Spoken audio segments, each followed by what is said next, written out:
Naiz irratian, bigarren kafea.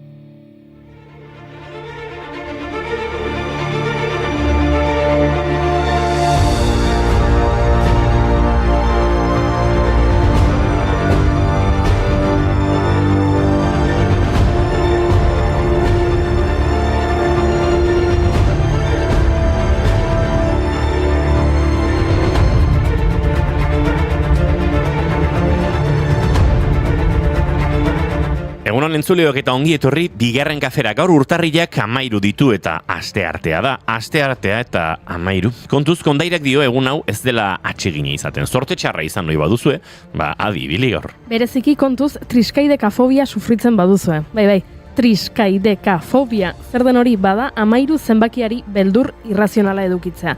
Ta jakin dezazuela hau ez dela kontu berri bat. Antzinako egiptoarrek uste zuten bizitzaren zikloaren 13. fasea heriotza zela. Horregatik, askotan 13 zenbakia ekidin egiten da. Espainiako Iberia, Italiako Alitalia, Arabiar Emirerri Batuetako Emirates eta Panamako Copa Airlines konpainien hegazkinek ez dute 13. lerrorik. 12. ondoreneko hilara 14. da. Deskartez zikin bat, laboaren horrietan belainoan, galdutako hitza. Baina egan egin genuen egan kanta hori itxasotik ikus mugetara.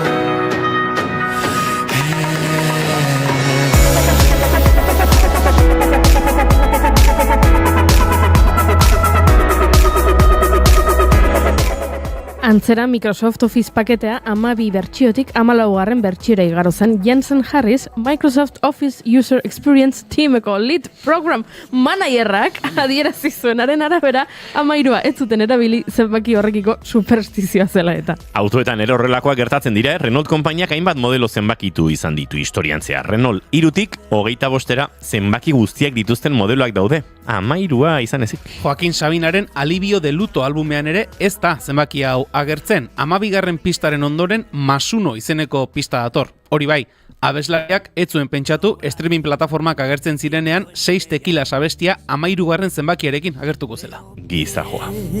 Les de ocasión donde dejar mis huellas con nada que ocultar, con todo por delante.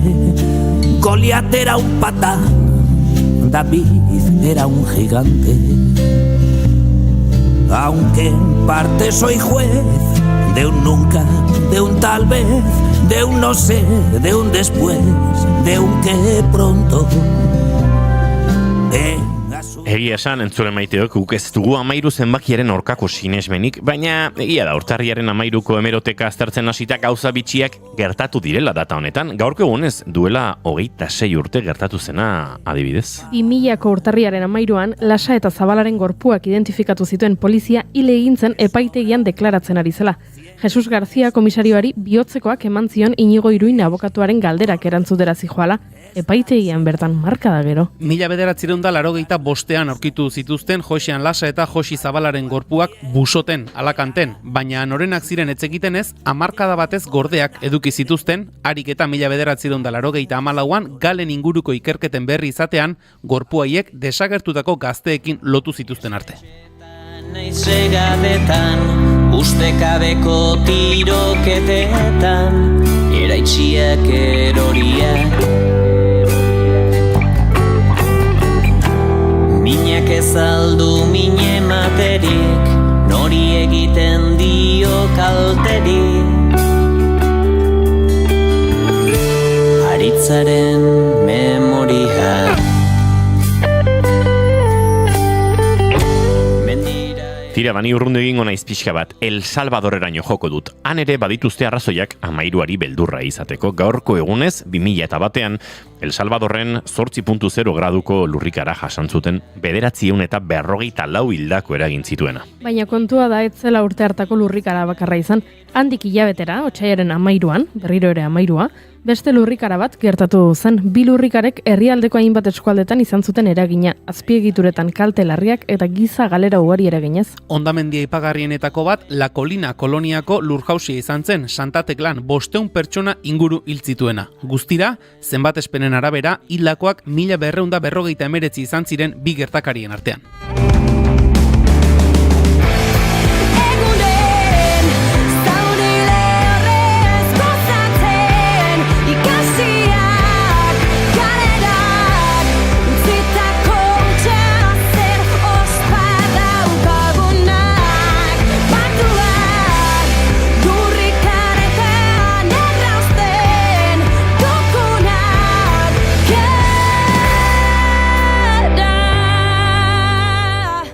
Italiara joango naiz ni. 2012ko urtarrilaren 13an beste ezbehar bat gertatu baitzen herrialdean Costa Concordiaren ondoratzea egin zuzen. Egun hartako gaueko 9:42an Costa Concordia ontzia ondoratu egin zen Italiako Giglio ugartearen aurrean, Italiako Toskana eskualdean Mediterraneo itsasoan. Francesco Cecchino kapitainaren maniobra arriskutsu baten ondorioz itsasontzia uhartera gehiegi hurbildu zen eta ontziak arroka batzuen kontra talka egitea eragin zuen. Horrek 70 metroko luzera zuen urbide erraldo bait ireki zuen kroskan zehar, 32 hildako eragin zituen. Ontzi arrakastaz tentetu zuten 2013ko irailaren erdialdean, itsas historian aurrekaririk ez zuen operazio batean eta ondoren 2014an desegitera eraman zuten. Erreskate konplexu horretan 500 teknikarik eta 30 ontzik parte hartu zuten eta 600 milioi euroko kostu izan zuen. Mugarri izan omen zen itsasogintzaren historian.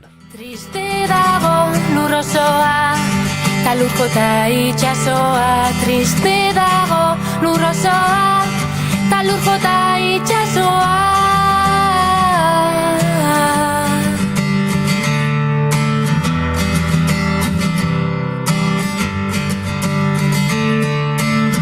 Ez lo kanta, ez olerki.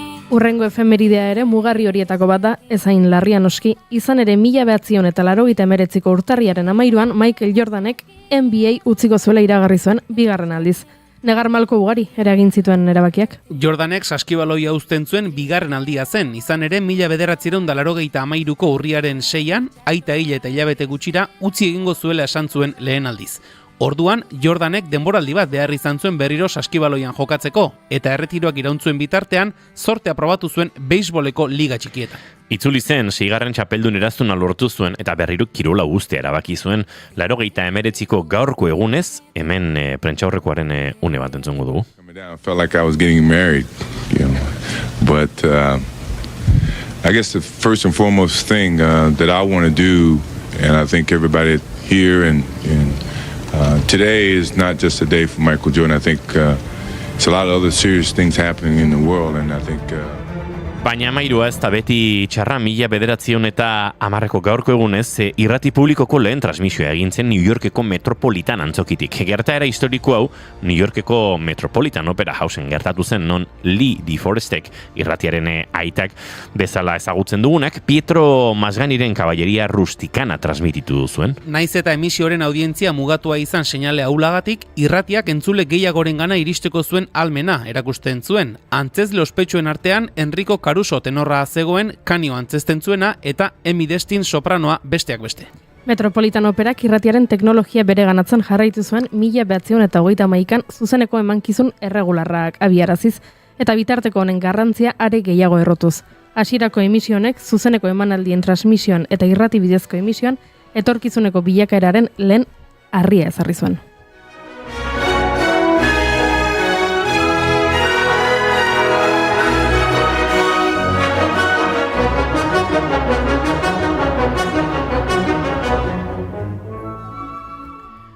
Eta guk ez dugu operarik abestuko, baina 2 orduko irratsaio goxo bat eskainiko dizuegu, egunero bezala. Kolaboratzaile berri bat aurkeztu behar dizuegu, Julen Unano, euskarazko eduki sortzailea gurean izango da tarteka sekzio berri batekin, baina izena jarri behar diogu. Aurren unibertso euskaldunak egiteko maiatzean egingo den Eusfera ekimena ezagutuko dugu Taupa mugimenduko Jon Zapatarekin. Eta gaur urtarriak 13 denez, Kentzazpiren gutuna abestia entzun bergo dugu, eta hitzakia horrekin egun zehatzak aipatzen dituzten abestien zerrenda osatu dizuegu. Zuei ere bururatzen bazaizue baten bat, idatzi txatean gure sare sozialetan edo ohiko zenbakian 688 722 544.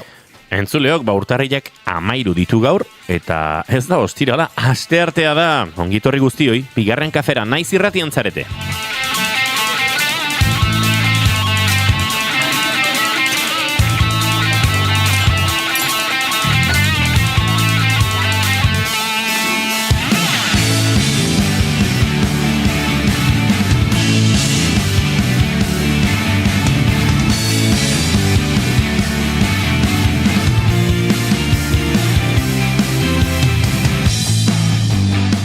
Zuekin entzuleok aspaldiko partez, Julen Goikoetxe horbe gozo egunon. Baita zuei ere. Eta zuekin Goiuri Ezeiza Arandia, eta hemendik oraindik txatean zorion mezuak iristen ari dira, egunon. Egunon. Eta zuekin entzuleok Julen Unanue edo Pana, egunon. Egunon denoi placer bat.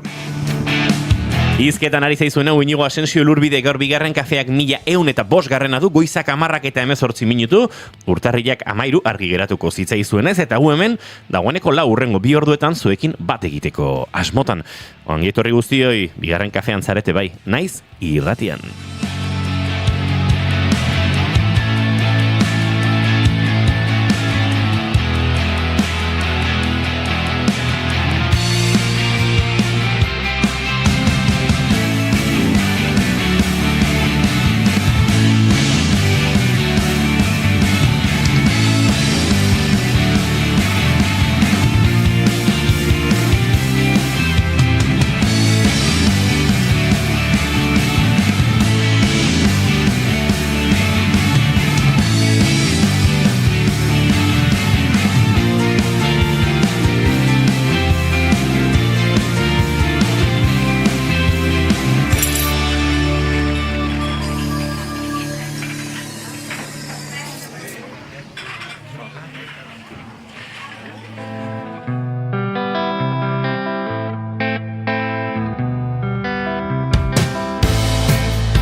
Hemen ari gara zeatik ezen kantu honekin gaurko abiatzen, mamuak haragitu zaizkionari, eta gure txatean ere dagoeneko mezutxo batzuk baditugu, egunon, jepa Julen aspaldiko, Julen Goikoetxeari ari zaio gorka, gaur urtarriak 13 iritsi da egunan gorka eta Eusko Jaurlaritzak bat egingo dute, zenbat pakete Ikeatik. Bueno, bat egingo dute gorkak eta Eusko Jaurlaritzak, babes ofizialeko etxe bat egokitu zaiolako eta erosi duelako, bere ganatu delako, Gorka Santesteban gure entzuleak. Zenbat paketi Ikeatik, Gorka, nik besterik gabe, baina baduzu Lufe izeneko Euskal Ikea deritzen leku bat, Euskal Herrian zurezko altzariak egin eta saltzen dituena, nahiko oinarrizko konfigurazioetan, nahiko merke, eta Euskal Herrian egindakoak, uste dute Bizkai aldean dagoela kokatuta Luferen zentrala edo, eta segituan iristen dira, eta hortxe ere badituzu, besterik gabe. Zorionak, Goiuri! Eska berandu Gorka. Atzo astelena bazenuen ere aukera, Goiuri zoriontzeko, baina tira. Ez da pasatzen. Zer daukagun mutil berria, ala? Bai, segituan gehiago jakingo duzu haren inguruan. Edita Brokosek egunon, asteartean 13, ostras, dantza 22. Bueno. Nahiko txukun. Julen Unanoek ere dantza egin du, ongi etorri, ondo indo. Bueno, ondo. Dantzaren nazio inorrek abisatu. Ez Unanue? Ez dira esan notatzea hemen bekaduna naizela, inorrek ezer esan, eta nire zinez dantzatzen nola pixka, baina, bueno. Nahiko salbatuta. Alda modun. Borondate ikusi zaizu, eta hori baloratzen dugu. Bai, ni 5 urte dara matza borondatearekin, baina baina hori ondo ez dut egin. Beraz, hor balio baldin badizu. Ez da gutxi, borondatea. Borondatea da hemen exigitzea zilegi den gutxieneko hori. Bai. Julen Goikoetxe horro oso, bazuri borondatea eta maite dute exigituko dizugu. Bale, galdera bat egingo dizuet, zenbateraino ezagutzen hau zuen. Zein izango da aurtengo ekitaldi garrantzitsuena niretzat? Munduko snooker finala. Ez. Baina izan ziteken. Baina ez. Izan ziteken gaur... Zer gertatuko da abuztuan, esate baterako? Bale, zer gertatuko da abuztuan? Maiazu nahi pista bat ez dutela zautzen asko. Ostra, ber, hemen, zea. Pixka bat olakora begirako kontuak dira, Bai, zuri gustatzen zaizkizu koeteak eta horrelako gozak. Abuztuaren 12an, eguzki eklipse osoaz gozatzeko aukera izango dugu Euskal Herrian bertan. Wow. Nafarroa hegoaldean ikusi ahal izango da, eta deskubritu dut eclipsenavarra.com izeneko webgune bat, eta uste dute hemendik abuztura bitartean izango dituen bisiten gehiengoa, nik egingo ditu dala, eta bide batez, entzuten ari baldin badira hemendik mehatxu bat, entrevista bat ere eskatuko diegula gaiaren inguruan hitz egiteko, ze oso egia da Iruñako planetarioak kudeatutako webgune badela, eta informazioa oso modu ulergarrian, eklipsearen ingurukoa, non ikusi ahal izango den, nondik ikusiko den hobeto, eremu ezberdinak zehazten ditu, eta gu bezalako horrelakora begirako frikiak garen ontzat, urte polita da, eta abuztuaren 12 bitarte horretan, asko daukagu ikasteko, eta saiatuko gara, esan duguna, bigarren kafera ere, gaiari buruz asko dakien norbait ekartzen.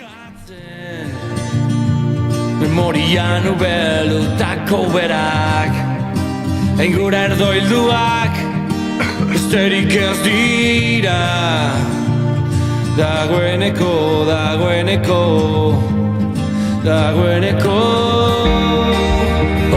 Ni gauzat esango izuete, maite dut ez bat badut, eta da, nire maite duten erreserbara jo, eta konturatzea, utxik dagoela, ez dudala hemen nire auto WhatsAppean gordetzen ditudan maite dutik ez dudala erabili gabe. Beraz, pixat lehor nago, baina goiuri kontatu zure maite duta, eta bururatuko zeizarbait. Ados, begira, nik albiste bat irakurri dut gaur goizean, gustatu zaidana, hemen zuekin elkarbanatzeko kontua da, emakume bat egon omen da alokairuan, etxe batean, 23 urtez. Etxe berbera, 23 urtez, etxe berbera. Eta jabea hile egin da. Eta orduan bera, kezkatuta zegoen, 23 urte etxe horretan, bere bezala sentitzen zuen, eta orain hasia omentzen pentsatzen, orain beste leku bat topatu behar dut, eta nik hau etxe hau gustora daukat, nire gustora jarrita daukat, eta zepena jabea hildela, eta han non abisatzen dioten egun batean, irakurri dutela jabearen testamendua, eta jabeak erabaki duela etxea uztea berari. Ze, 23 urtez alokairuan egon ostean, jabeak ere sentitzen zuela. Etxea ordainduta zukela. Etxea ordainduta zegoela, eta berea bezain beste pertsona, beste emakume honena zela, eta berari utzi dio, oinordetzan etxea, eta oso ederra iruditu zait. Gero norbaitek esan lezake, eta zergatik bizi zen bitartean etzion etxea saldu, edo etzion etxea oparitu, bost aixola. Niri albistea ederra iruditu zait, irakurri dut emakumea oso pozik dagoela, noski, eta begira, askotan telebistan ikusten ditugu jabeen eta etxea alokatzen dutenen arteko liskarren berri ematen digute, ez, telebistan, edo okupazioaz asko hitz egiten da, edo zer gaizki moldatzen nahi zen, ere maizterrarekin, eta horrelako kontuak, dena ez da horrela izaten, eta historia hau gustatu zait, haizu, zuekin elkarbanatu nahi nuen. Eman diazu maizter eta bizilagun giroan maite dut bat burura ekartzeko aitzakia. Duela urte batzuk dagoeneko gu kuadrilan hirugarren saiakera batean, bigarren saiakera batean, topatu genuen lokal bat nahiko denbora luzez gure lokala izan zena. Eta hori Berazubiko Tolosako auzan zegoen, garai batean uste dut bertan ez dakit, barazki edo denda bat izandakoa zen, ondoan bagenuen taberna bat, eta antxe lokal txiki xamar bat, baina earki moldatzen ginen bertan, eta ondo. Eta iritsi ginean, badakizu ez, bizilaunek segituan, ostrak gazte batzuk iritsi dira, hemen azpian lokalera, denak alarmak piztuta, eta esan nion kuadriako bati, Igor, hau ere nahiko plaza gizon, eta nahiko ez dakit, habilidea sozialekin, esan joango gea, bizilagunei timbrea jo eta aurkeztea gure burua eta esaten bengo dela, gure telefona matea eta arazonen balin badukate, deitzeko eta ez deula nahi zarata sortu, baina momentu maten deskuidatze bagea kasu itxiko lasai, ez dakize. Eta junginan, atezate, kaixo, azpiko bizilagun berri gea, uta beste, horpe guztiakin, denak agurtu genitun, eta antxibili ginen, eta pentsa, zenolako harremana sortu genuen, bazegon Andra bat, Zubeldia, oin izena ez datorkit, bere seme alabek ere beti Zubeldia ditzen zioten ola erdi brometan, eta harreman oso politin genuen, eta galdetzi zigun kaletik zemuz, eta, pentsa ze puntutaraino, urte zarretan, gu parrandara iritsi, pixat parranda aurreko beroketa horiek egitea lokalea, eta igotzen ginen euren etxea, txampain kopa hartzea beraiekin, eta gero bere seme alabaku baino zarxiagoak ziren, geisten ziren gure lokalera trauak hartzera, eta oso harreman politin genuen. Eta handik metro gutxitara beste gazte lokal bat sortu zen, eta akaso haiek ez ziren baina arduratsuak bizilagunekiko. Horren bizilagun bieren batean horbait esan zuen, eske gazten lokala, hauta beste, porque zarata, porque arazoak, porque zaborra, eta gure bizilagunek ez, gureak oik ez die, oik beste batzu die, gurek oso txintxo ibiltzei, oso formal, eta oikin gu egotegea, eta ozein arazo daukeula jutengea bereen gana, eta han, eta beste, eta, oentxe, aipatu duzunan hau, kasu honetan, alokairuan gunden, eta jabearekin ondo, behin eragakizun lokalarekin beste zerbait egin naizula, eta baino, batez ere bizilagunekin oso harraman politiokin ondo, oraindik ere topatzen genean, agurtzen gea, da zemuz, eta... Zenbat aldatu dian gauzak, Jazte ikusten, Ja, lokaletan gazte, harreman horiek ezakit nik aldian berreskuratu, baina normalen soinu asko, kex asko, txintxibili bergea, Inigo representando, vale? Bai, eske lehenengo egunetik hasi berria gozakiten ondo. Bai. Visionario batzu ginen. Da, hau esate dizut, 16 urtekin, ez pentsa, 25 urtekin junginan igarea ja burua ez dakit zertan pentsatzen, 16, 17 urtekin junginan, timbre joka, pam, eta poltsikuratu genitun gure... Bai, tontakeri bat emateu, baina garrantzitsua jute horrea, eta, behintzat, esatea zeintzean, eta... Zubak izuzeran bizilagunantzako eukitzea telefono bat deitzeko aizue, goizeko irua dia, eta kiston aldatzen du. Bai. Eta zutzak ore bai, ze batzutan, tabernekin ere pasatzen da, bikatu lokalean, ez dago ez parranda ez ezer, eta musika kriston altu, eta nazka ematen aizea, eta norbaitek deitzea desate aizue. Hostia, barkatu, horrek aldatzen du erabate.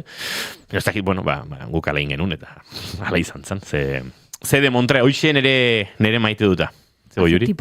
Ze tipoa.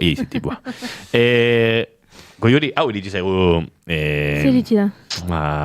Zuretzat, beste modu batera ezin zuen izan. Egunon, orain goiurintzako bertsoa bere urtebetetzeak, izan ziren larunbateko. Hortze da bertsoa. Goiuriren urteak pasaziran bentzat, eta beste etxe berrian bizi dulako. Haze polita da gure goiuri, bere urteak izan duelako. Merezi du askoz gehiago, gure euskal Beyoncé. Eta segi hola urte askotan, Tolosako erregina. Hauxe Gorkaren bertsoa. Eskerrik asko, Gorka. Zoragarri. Baina inbeste itzekin jastakizun horrezaren, etorrita esango dizut nola itzultzen den. Hizkuntza bakar batean ondo lertzen den, helburua garbi gorrotatzea alden, dakidanetan esango dizu nola ez. Hasi berri isilik geratu nintzen. Julen, unano eri galdetu beharko diogu zein den bere maite duta. Nire maite duta, 2025-en azaldu zen, eta izango zen nire amonaren etxea. Nire amonaren etxea gehien bat bazkaltzeko orduan, berarekin egoterako orduan, entzuleok aiton amonak mesedez baloratu, eta berarekin hitzegin, berarekin egon, denbora pasa, ez dakigun noiz arte egongo diren, baina bai, asko maite nire amona eta bai bere etxea. Asteazken horra juten ez bazkaltzea, hitzeite deu, jartzega, aldia pixkat. Aldia pixkat, kontatzeka zemuz juntan dena. Beha gehiago itzitu ni baino, etxinotea normalen denbora asko, eta desogatitanekin, nik entzuti diot. Eta bai, egia esan oso gutxitan esati diot, baino bihar, naiz eta esango diot amona. Nik maite etxau. Eta maite zuzuri. urteak pasa ditut zuri begira. Ba, fuerte, hasi da Julen unan gure maite duten tarte honetan, Galdera badaukat berarentzat. Erakutsi diozu zure azken TikToka? Amonak zure izenak gaizki esaten duenean hori? Nik ez baino nire arrebak erakutsi zion. Nire arrebak erakutsi zion, eta bai, egia esan nire arrebak esan ziten ikusi zula, lehenengo 10 segundutan kontatu zala zertaz zijoan gaia, eta esan zion, bueno, kendu jazu. Kendu? Bai, itzen gondi bakin. Ona. Eta orduztik ez zuze konversazio hori izan. Ora, Amona. Nik ez ditzen bakik Bai, ez daka nire humorea. Ondo gaude itxite deunen tola, baina bai, ez zailo gustatzen nire bideok esatu pozik dago, eta guztia ze honi zorion txikustea, baina ez ditu lertzen oso ondo, eta, bueno, zuri gustatu bat zaizu, enkanta. Aurre, Dena ondo.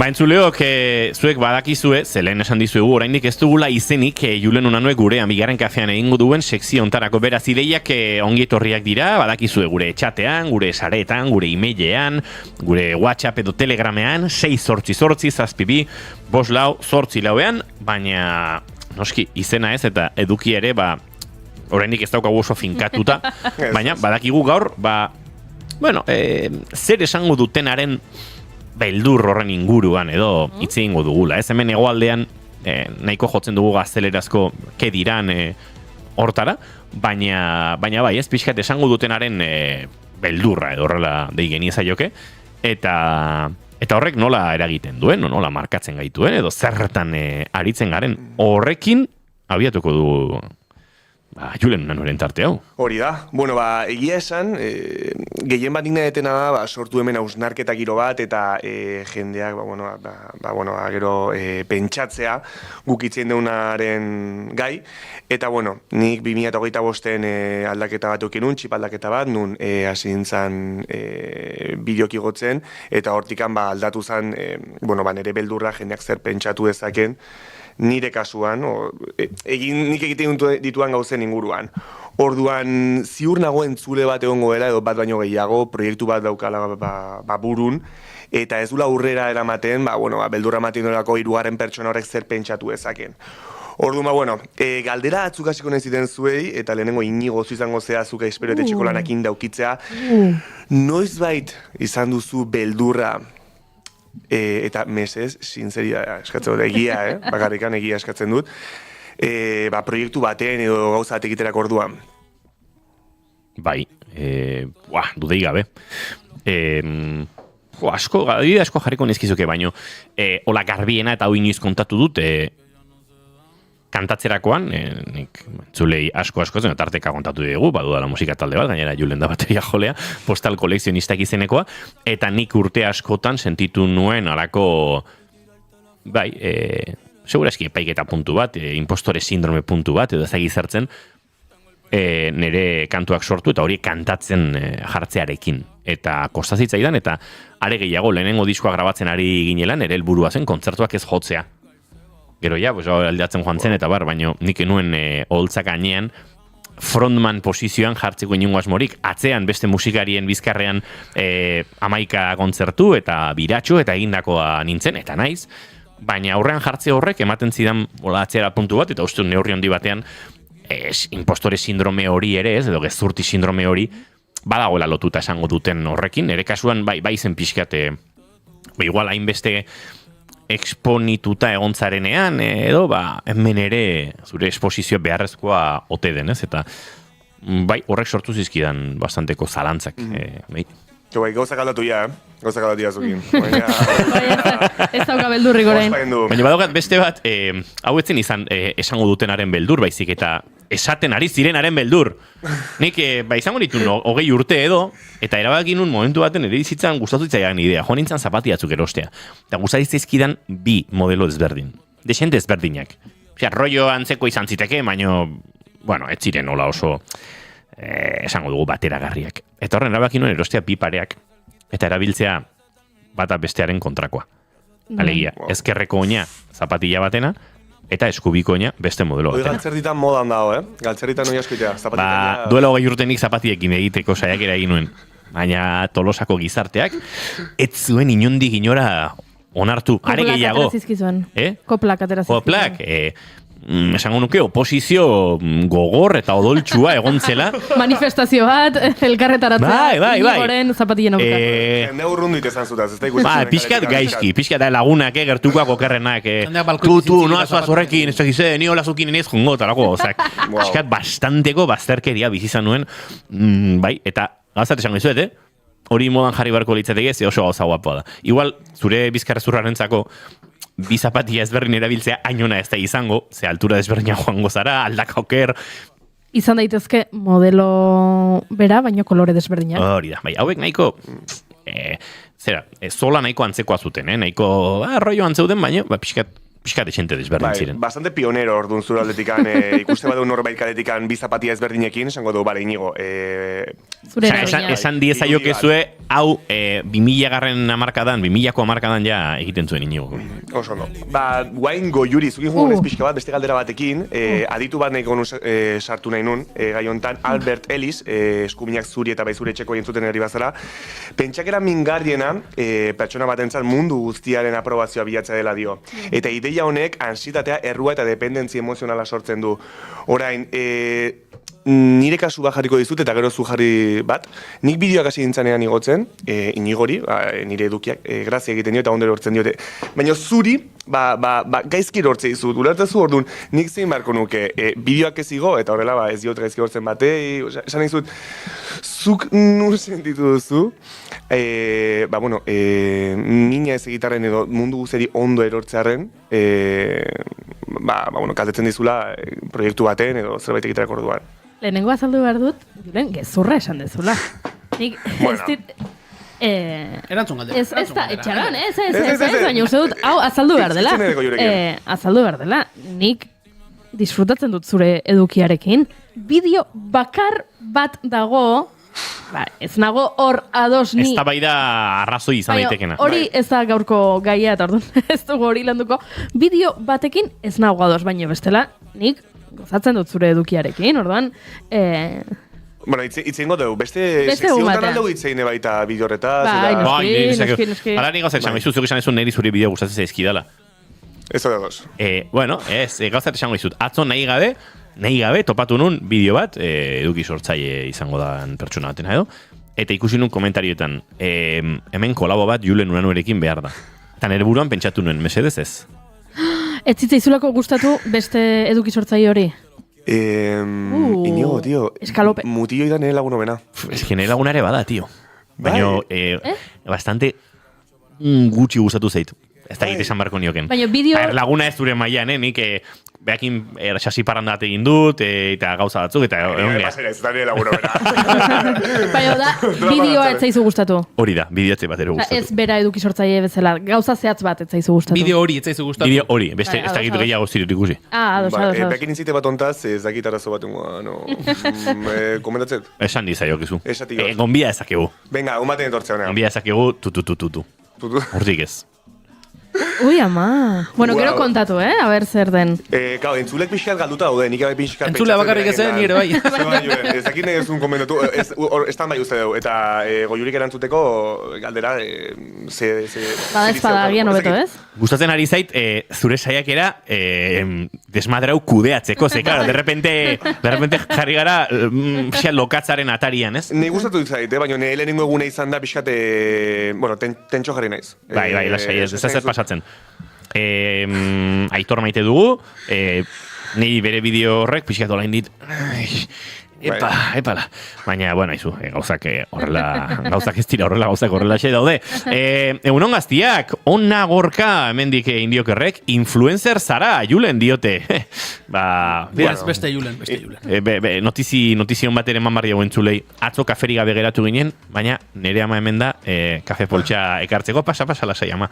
Mikrofono aurrean ez zaitugu jarriko zu lasai, baina zure semea oso jatorra da. Han amaieran Imanol dago, emaio zu kafea Imanoli nahi baduzu, pasa lasai barruraino, eta...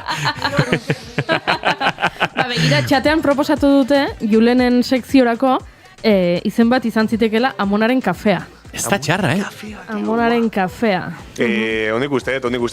Guazen beste batzuke bai entzutera. Bai, beste proposamen bat dago. Zergatiko te. bueno, hori izen bezala, agian zabalegia, bai. Beldurraren kafea. Beldurraren kafea. Beldurren. Gaur ari garelako beldurren ingurua, baina beste batzuetan ez dugu hori izango hizketa gai, eta orduan... Claro, neramak Goiuriri esan barko dio, bere urteak izan ziren, eta ez du zoriondu. Egia da. Ahora ma, eskerrik asko, Ze posta kafea daukagula, lase ama gero jaitzien dugu, bestela nera Maria aitzak ematen badiogu hemen izketan jarriko zego eta. Jo galetu izena, ez da, sekzioana, edo beste egun bateko. Beste egun bateko txiko. Con reggaeton y dembow, sí, con reggaeton y dembow, como Bad Bunny va a ser del pop, ey, con reggaeton y dembow, me siento como el lápiz en capa del dough, cuando yo nací fue que nació el flow, de low a low. Baina galdera ez dut erantzun. Galdera erantzun, Inigo etorri honea... Saboteatzea era zure... Bai. Eta orduan... Inigo eta beramen artean egia galdera pixka seieztu indala. Bueno, Yuri. Bueno, galdera zen, ea noizbait gertatu zaidan niri... Bai, seiatu mundu guztia ondero hortzen eta horregatik ekiditu zenbait ideia. Bueno, esan behar dizut, hori gertatu izan zaigula noizbait irratsaio honetan. Gai bat lantzerakoan, agian esan dezakegu, baino gai hau aipatzen dugu, agian norbait entzuleren bat aserretu egingo da, adibidez polemikoak diren gaiekin, ez?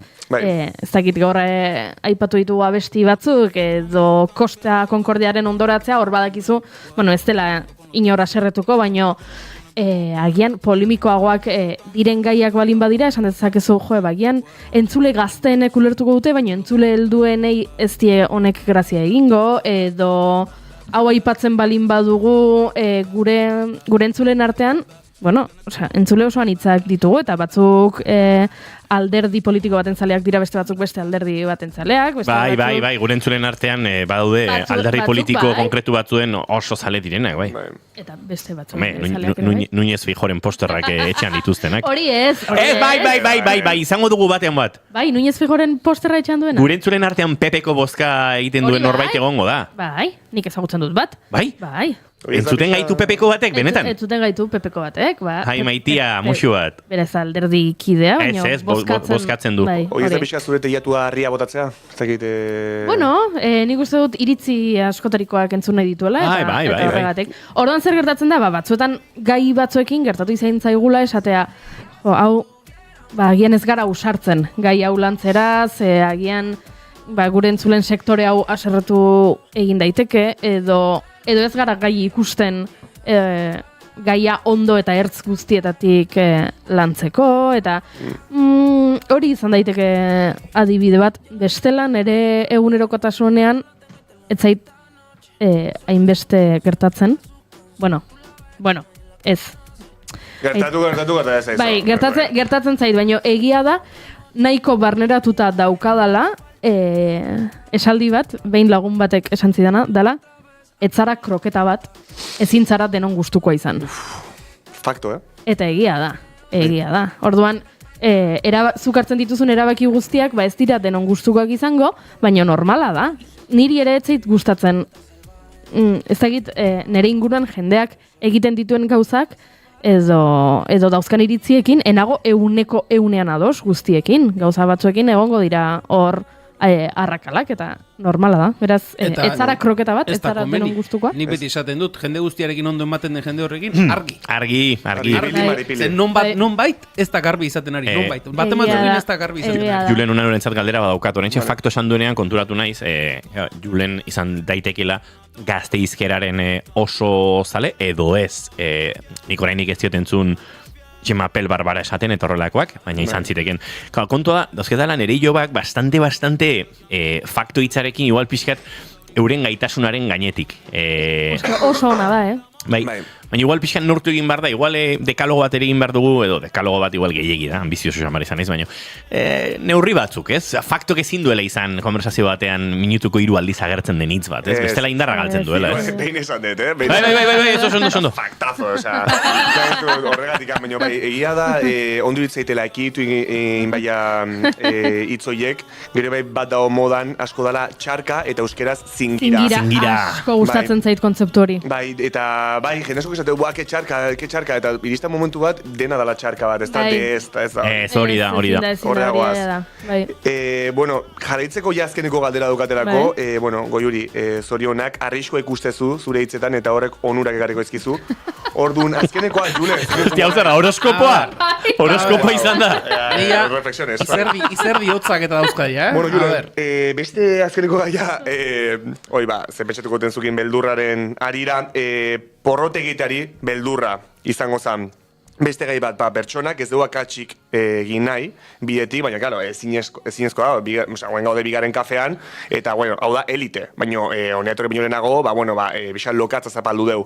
Ordu, nik zuen egin esan, noiz baita aukidezun, beldurra porrotiteko, edo, igual, dokat proiektu baita pentsauta, baina ez detingoz, igual gaizkatatzea, eta jendea barri ingoit, ez dakit beldurroi, noski eukidezula, baina ze graduta, eta igual zerbaitekin, zehazki. Begira, noski izan dudala beldurra, baina proiektu bat aurrera eraman zure kabuz, akaso ni ez naiz Inigo bezain aitzindaria eta ekintzailea izan? Zapatien atziteizun buruti pasa inoiz. Ez, hori etziteetan pasako. Porrotoa seguro zen. Akaso ni egon naizen proiektuak gehiago izan dira, norbaitek abian jarritako proiektuetara batu naizela. Ez dut akaso nere bizitza, musika talde bat nere kabuz abiatu, edo bestelako edozein proiektu abiatu, martxan jarri, eta horrek baditu arrisku batzuk eta beldur batzuk akaso, gehiago direnak behin proiektu batera batzen zarenean izan ditzakezunak baina noski izan ditu dela beldurrak, utxe egiteko, jendeari utxe egiteko, norbaiti utxe egitearena, publiko aurrean egon behar izan dudanean nik egia aitortuko dut, fobia diot jende aurrean agertzeari. Men irrati batean mikrofonotik hitz egiten oso komodo nago, baina badakit hor kamera bat dagoela, eta kamera horri ez diot begiratu ere egingo. Guen intatu nez kamera bat zegoela. Gusin jate dantzatzen.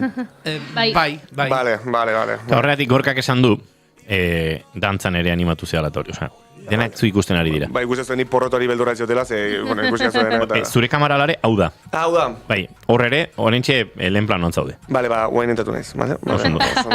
Zile asko bixatzagatik, Eta akaso ez dakit, porrota jende aurrean porrote egiteko beldurarena, ni noiz relazionatu izan dut ez, beste aldetik zegoa zurea, ez? Jendeari ze importa diozuk gauzak nola egiten dituzun, edo ondo edo gaizki egingo duzun, akaso gehiago da zu daukazun pertzepzio hori ez utxegina izatearena, publikoan izan, edo publikorik gabe izan, baina ni porrot askotan izan dut beldur hori, baina horrela esaten dena proiektu bat aurrera nere kabuz eramateko, ez dakit aukerarik izan, esperientzia hori ez dut bizi izan, gehiago joan izelako beti, beste proiektu batzutara batzen, eta zentzu horretan, bertigo hori, zure proiektu pertsonal batek gutxi egiteko bertigo hori edo, ez dut inbeste sentitu. Bai, bakizu. Julen, tokaio, bastante zingira beldurra ukitzea akatsai. Aurrea zer gauzakin okazuna, baizu, beste taldekide batek, eta... Ze guapo, ze horoskopoa egin digu, baina pixkat jakin gapez egunetan jaio garen hori. Siniste dugu. Zu zea oso piztiz. Ni naiz, todo lo contrario, ni piztiz naiz urtaria batekoa, baina... Urtaria batekoa zea? Ez jazu zorion du. Urte askotarako? Barkatu, etzen un esan nun batzezen un tragoa. Ez genekin, urtarriak bat. Baina izan zinean, Gipuzkoako lehenengo umea edo horrelako zerbait. Ez ordu batek aldea, baina atxaldeko ordu batetan jaio nintzen. Ordurako beste baten bat aurreratu zen. Bai, nire amaiegia 2003ko gor bat emaniola. Baina bai, jende asko esatea dit, urtariak bat osegun txarra jaiotzeko bate ados horrekin, ia esan netzako egun hobena da. Urtariak bat? Bai. Beti jaiokiko dezun eguna, zure urte betetzetan. Ojo. Dena pozi daude, gero parranda dago. Batean, batean, bai, claro. Bueno, dena pozi daude. Egun bada alai egoteko. Bai. Eta bakizu oso korearra da, bakizu korean mundu guztiaren urte betetzea urtariak bat dela. Bai? Ez existitzen bestelako kontzeptua, bai, denon urte betetzea da urtarriak urte aldaketarekin. Urtarriak batean Bide, bastante zingira hori bai, jaio izan bazina, egun baldenago 2023ko abenduaren 31 Korean, 2025ko urtarriaren batean izango zenuke 2 urte, baina ez 3 urte, ez 2 urte. Ez gainera jaiotzen dira, ja urte batekin jaiotzen dira. Hori da, 3 urte, naiz eta jaiota egon urte bat eta egun bat. Bai. Hori da, 2008, abenduaren 31an jaio baldin mazara, ja urte horretako urtea ere badaukazu. Osa, jaio eta horrengo gunean 2 urte betetze dituzu. Bale. Bat, ordunaldiko urtea eta bestea ja urte aldaketarena, 2 urte. Urte bat pasa, da, jaio zarenetik, urte bat eta minutu bat, eta ja 3 urte dauzkazu. Mentalki refleksio egite oso azkarra, nigo, oso ondiko zizut, Hau baina egin da zegoen, Bale. Bai, ez dut, norbaite komentatu du, ez hemen ez dugu hau da Bai, honen inguruan hitz egin zigun Aiora Mujikak, bera ere ezautu genuen eduki sortzaile gisa aritu hasi zelako duela urte asko eta Twitchlari eta berak K-poparen bidez Koreari buruz asko daki eta berak azaldu zigun hemen irratsaio honetan behin urte betetzearen kontua. Baina bai pixkat ilusioa galtzea, ez da, zure urtena, denak igualen interazua. Oso lauso geratzen da, ez daukazu protagonismo hori, urte betetzea ospatzea gustatzen zaion jendeak izaten duen nahi hori ospatzeko, bera protagonista izan, ez dakit. Eta zu jaio zen eguna, orduan ospatzea, edo ez da ospatzen? Hori da. Ospatzen dugun hori, norberak egiten du zerbait? Egingo dute, norberak. Denek ez?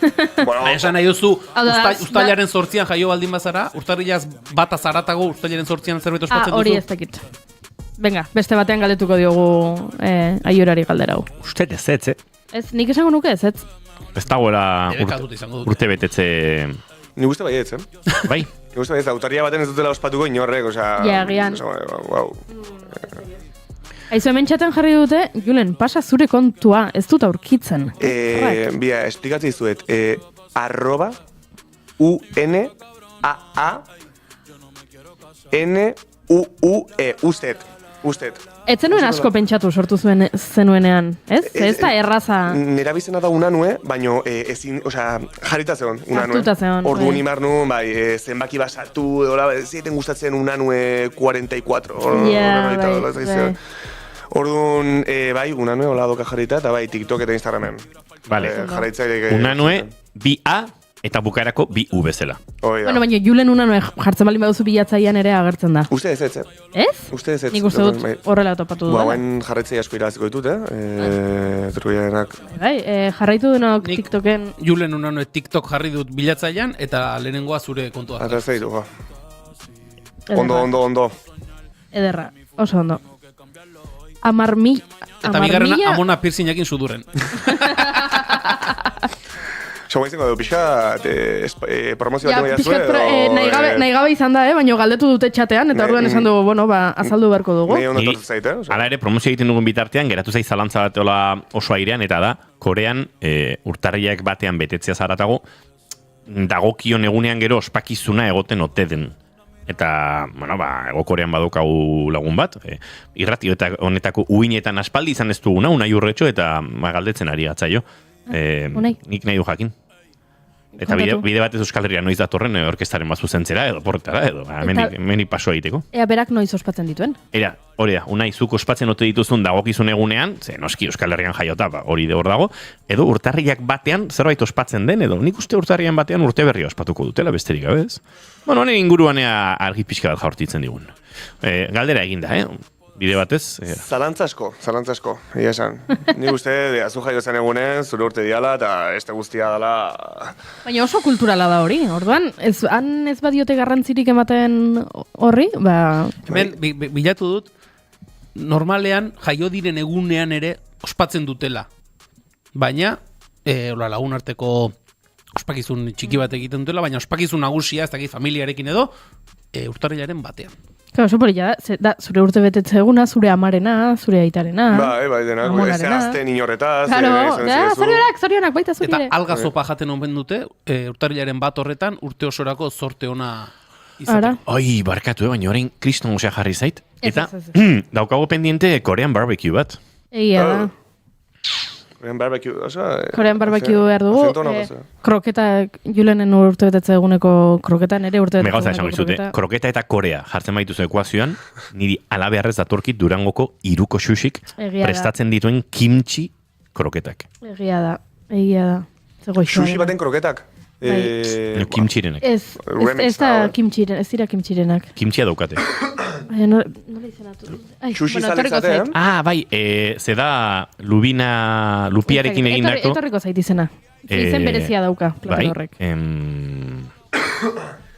Bai, baina askotan eskatu ditugu.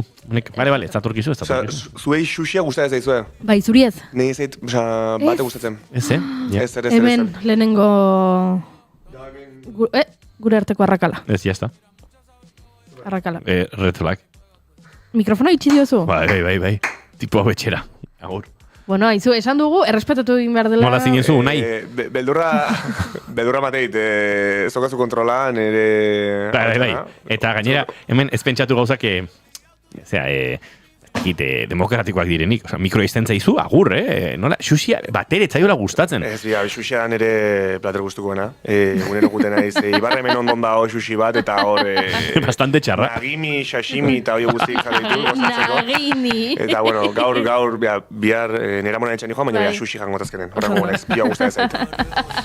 Otra baby, en la disco baby, te lo meto baby, aquí mismo baby, delante de tu baby, te compro la BM y también el AP, ey. Te doy dedo bailando, mami estoy testing. Galdera badaukat, abesti hau Julen Unanuek eskatu du? Edo zu grabak duzu aproposatzen Ez, gainera, aukera man genion eskatzeko. Eta ez du abestirik eskatu. Aztun zait, egia. Zure sekzioaren sarrera abesti bat ere aukeratu behar duzu. Hori da. Bida, aukeratzeko bihar, barkatu ez, bihar ez urrengo entortzen izan, aukeratzeko txatetikan, ze abesti nahi duten. Gorkak. Bai. Gorkak utziko diogu. Edo indio perrek, edo... Zemenari dira idazten. Gorkak bulego aukeratuko. Gorkak bulego aukeratuko dori gara. Abesti bat. Edo zeinek, nahi dezuenak, bidali hemen abesti bat, Julen Unanueren sekzioko jingela izateko. Ni reggaetonero zalea naiz, ordu, nahiago de reggaeton, baina, jartzaia zue baita bulego edo esne beltza ez itin bordan. Oso ondo, ados.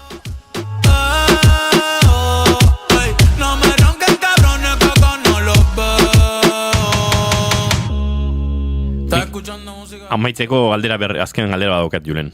Boteazu. Joan den larun batean, zure kuadriako batek deitu zidan gauez, nire kuadria berrian parranda egin nahi oten nuen. Zuan zinen? Larun batean. Bai. Osondo. No tengo que roncar, ustedes saben ya.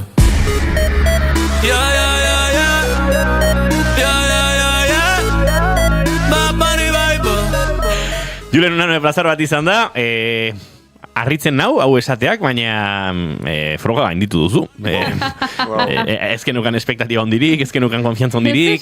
Mission pasen, no? Esaten bezala. Bai, a ber, Goiuri, ez esan hori ez, zuk zeuk esan zenuen, tipo hau, a ber. Nik ez esan hori esan... Goiuri, tio, Ez da egia. Ni izan nintzen, hemen Julen Unanueren aldeko aposto egin zen, lehenengo pertsona. Gauza esango izut, nik ez dautu nuen... ez dakit parranda dakioken horri, baina afaloste xelebre baten, eta esan zidaten tipo hau eduki sortzailea zala, eta orduan miratu nintzen superondo esan ez, baina zu eduki sortzailea zea, ez da? Nik geneuken bere berri, iritsi nintzen irratira aztelenan, esan, lengon parranda xelebre bat, hola, bueno, ez da parranda dakioken, honi, no sé, eta tipo bat eduki sortzailea, nere laguna, tio, hain, zea, Julen, eta Goiuri izan zuen, ze, Julen Unanuetan, bai, hori. Eta aurrela izan zen. Bueno, zue pentsatuko zue inigo pertsona formal bat dala, eta dena iteula, ezakit Gmail bitartez bializitela hemen gonbidapena, bializiten audio bat, presentazioik gabe, Julen, etorriko zeun baten, hola hijo hazen gauzak irratik. Horrela egiten ditu inigo. Gustatu zait estilo inigo, tío. Tranquila, mami. Julen Unanue, urrengo arte. Bazter bat, Adio. Me encanta cómo brillan, como una diosa puede ser tan sencilla. Y por un beso de la flaca. Eta orain hemen nik egin behar dute ekuazio txiki bat, zen nola jetxi Bad Bunny eta Txubiren arteko kantu honetatik azken ordukoaren bilako bidaia egitera, gauza serioetaz hitz egin behar dugu, eta gauza serioetaz hitz egiteko Bilboko Estudio Zentral. Egingo dugu saltoa segituan Itxaso Leonkareaga lankidea antxe dago, eta Itxaso, egunon? Kaixo, egunon Inigo, egunon entzuleok, gauza seriotaz hitz egiten hasteko gogora ekarriko dugu astearte honetan urte beteko dela noainen gertatutako leherketa izugarritik. 12 hilabete geroago burrunbarik ez da entzuten, baina ondorioak oso ugariak dira. Dozena bat familiak etxera itzuli ezinik jarraitzen dute, eta poliziaren ikerketak oraindik ez du gertatutakoaren inguruko erantzun argirik eman. Hildakorik etzen izan leherketa hartan, baina giza balantzea larria izan zen. 7 pertsona Nafarroako Unibertsitate Ospitalera eraman eraman behar izan zituzten, tartean 22 urteko gazte bat eta 13 urteko adingabe bat ziun eta beste 2 osasun zentroan hartatu zituzten antsietateagatik eta kea arnasteagatik. Gas isuri batek eragin zuen leherketa eta hornidura behin betiko eten eta eremu osoa zigilatu behar izan zuten. Urte bete geroago bizitza normaltasunera itzuli da neurri batean noainen, baina ez guztientzat. Hasieran ustu zituzten 120 etxe bizitzetatik 100 inguru hurrengo asteetan okupatu ahal izan zituzten ur eta elektrizitate hornidura berrezarri ondoren alere eztandaren epizentrotik hurbilen zeuden atariek egiturazko kalte handiak jasan zituzten eta utzik jarraitzen dute. Hoietan 10-12 etxe bizitza ia berreraiki beharko dira eta jabeak etxetik kanpo egongo dira itzultzeko data argirik ez dutelarik. Bien bitartean kaltetuen bizitza hotelen, senideen etxeen eta alokairuko pisuen artean garatu da. Bizitegi ziurgabetasun horri ez beharraren arrazoi zehatzei buruzko erantzunik eza gehitu behar zaio Foruzaingoaren eta Guardia Zibilaren ikerketa bateratuak zabalik jarraitzen du eta orain arte ez da behin betiko ondoriorik argitaratu. Eta bestalde, datuak ere dakartzagu 11 diren honetan, Osakidetzak 3.424 pertsonari diagnostikatu zian depresioa, Araba, Bizkai eta Gipuzkoan 2025ean aurreko urtean baino 12 gutxiago. Datuek behera egin duten arren, oraindik ere gizartean eragin handia duen gaixotasuna dela ohartarazi du. Ia 20.000 pertsona bizi dira gaixotasun horrekin, lurraldeka 2.288 kasu daude Araban, 10.005 Bizkaian eta 6.622 Gipuzkoan. Kasuen 165 emakumeak dira, batez ere 46 eta 75 urte bitartekoak. Diagnostikatutako kasuei dagokienez, 2025ean 3.424 kasu berri diagnostikatu ziren Euskal Autonomia Erkidegoan eta aurreko urtean 2024an berriz 3.888. Kasu berrien 160 baino gehiago emakumeenak izan ziren, hoiek ere 46 eta 75 urte bitarteko adin tartekoak.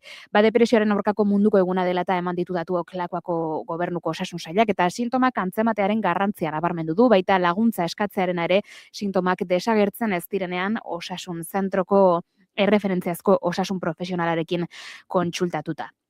Hauek azken orduari dagozkienak eta trafiko aldetik ere egingo du aipamentxo bat, izan ere bidelanak abiatu dituzte Gipuzkoa 6-3 bat errepideko 12. kilometroan Azpeitialdean txandakako zirkulazioa ezarri dute beraz bertan eta murrizketak izango dituzte 3 metro baino gehiagoko ibilgailuek. Kontuan izatekoa ingurutik bazabiltzate, besterik ez oraingoz 12etan informazio gehiago. Eskerrik asko Baitxaso Leon, aurrera jarraituko dugu, eta eguerdiko 12etan esan da bezala informazio gehiago eskainiko dizuegu hemen naiz irratian guk, urtarriaren 13ari alako omenaldia egin behar diogu, edo urtarriaren 13a aitzakia baliatuta, hainbat kantu eta egun omendu. Ikusi ez zaitu dala, aspaldi hontan ez dizut idatzi, baina behin ere ez zaitut ahantzi. Entzuleo gaitortu behar dizu eta izan dela pixkat. Ondo egingo dugu goiuri bestela honek ez du funtzionatzen horrela ezin da bizi eta oso garrantzitsua zen kantu honen lehenengo hitzak entzutea. Urtarrilak 13 ostirala, urteak ikusi ez zaitu dala, aspaldi hontan ez dizut idatzi, baina behin ere ez zaitut ahantzi.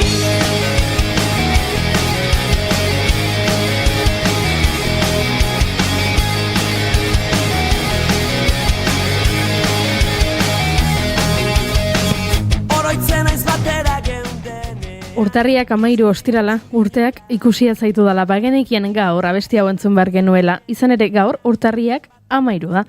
2003koa da, abesti hau, zehazki bidean diskokoa, Kenzazpi taldearen 2. diskoa, Gordiskak disketxearen zigilupean argitaratutakoa. Bertan, taldearen 2 mugarri garrantzitsua agertzen dira, arrakasta itzela lortu zuten 2 abesti, Haizea eta Ilargia. Baina, bitxikeria bat entzun nahi duzue? 2003ko urtarriak 13 etzen ostirala izan. Ara? Eta 2002koa ez da ere, eta 2001koa ez da ere. Abestia kaleratu aurretik 1985ean egokitu zen urtarriaren 13a ostirala batean. Barneko guztiak askatzen, gauzei buelta gehiegi ematen, zu badakizu nolakoa naizen, ametsa bete zait pentsatzen. Abesti hau aitzakia gisa hartuta datak aipatzen dituzen beste kanta batzuk topatzen saiatu gara, baina data zehatzetaz ari naiz, hilabete eta zenbakiarekin. Ze adibidez, Itoizek aipatzen du urtarrileko elurra, elurretan abestian, bada hork ez du balio ados. Vale. Goazen data zehatzekin.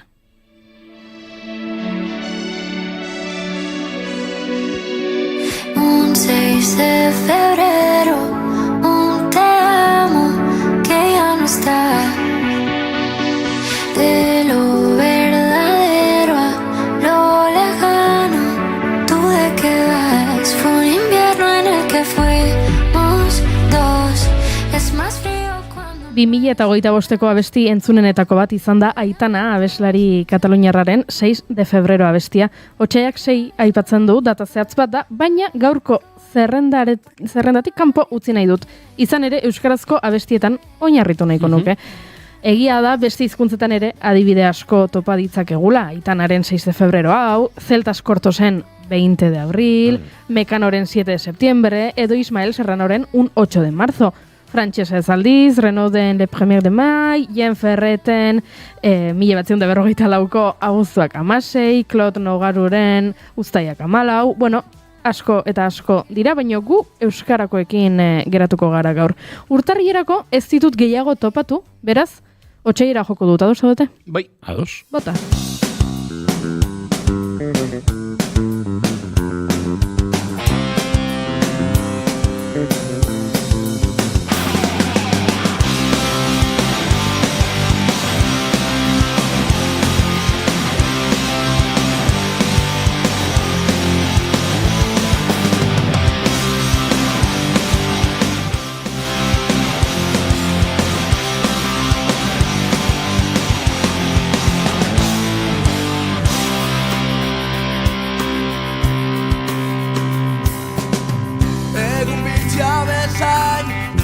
Egun zoriontsua, abenduak 24.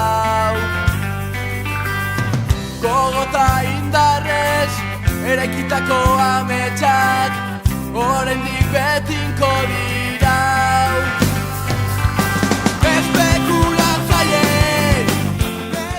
Sarkor taldeak honela zioen 2008an kaleratutako Zubarik ez dau kantan otsaiak 18 berriz ere barruan astra geure eginez putre ugari dabil egan inguruotan gubota nahi eta ezinez. Egia esan, lehenengo esaldian entzun berri dugu abenduaren 24a aipatzen duela. Egun bitxia bezain, egun zoriontsua abenduako 24. Zertaz ari dira, Gabonen inguruan? Ez, abestiak Gernikako astra eraikinari egiten dio referentzia.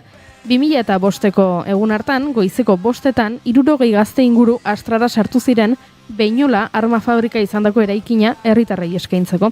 Hurrengo egunak odisea bat izan ziren, eta berriro okupatu behar izan zuten eraikina. Noiz? Kantak dioen bezala, otsaiaren 18an.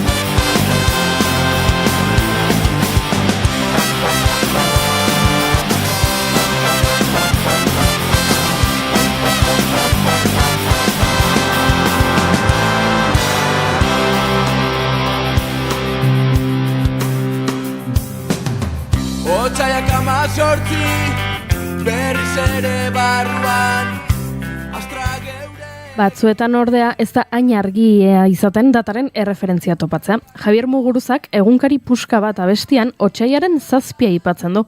Bueno, tira, otsaia eta Marta izeneko neska bat, Iker izeneko mutil bat, ez dakigu zergatik aukeratu zuen data hori, baina hortxe gure egutegia osatzeko kanta proposa. Otsaiaren 7 igandea. Marta urrutitik ikusi du beste neska batekin.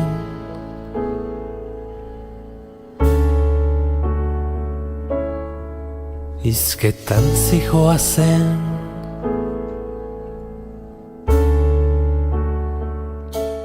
Otsaia atzean utzita martxoari abesti asko eskaini zaizkio, bereziki Gasteizko martxoaren 3ko gertakariei. 1976ko martxoaren 3an Zaramagako Asisko San Francisco Elizaren barruan biltzarra egiten ari ziren milaka langilei gas negarreragileak jaurti zizkieten poliziek indarrez aterarazteko. eta Elizaren ate bakarretik irteten zireneran 2000 tiro baino gehiago bota zizkieten. 5 lagun hil zituzten eta 150 zauritu. Kuraia, zesatek eta betagarri taldeek gertakari horri buruzko abestiak egin zituzten. Gaztelaniaz ere, hainbat abesti eskaini zaizkio gertakariari, baina aritu nahi zarakatzen eta lehenengotarikoa Gorka Nor izan zen.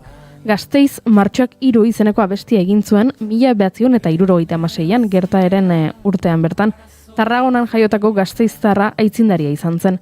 Baina ze gertatzen da, bere diskoetako bakar batean ere argitaratua ez dagoela. Hala ere, 1976ko irailean Donibane Loizunen emandako kontzertu baten grabazio bat kontserbatzen da. Luis Llakekin jo zuen kontzertu hartan entzun harribitxi hau.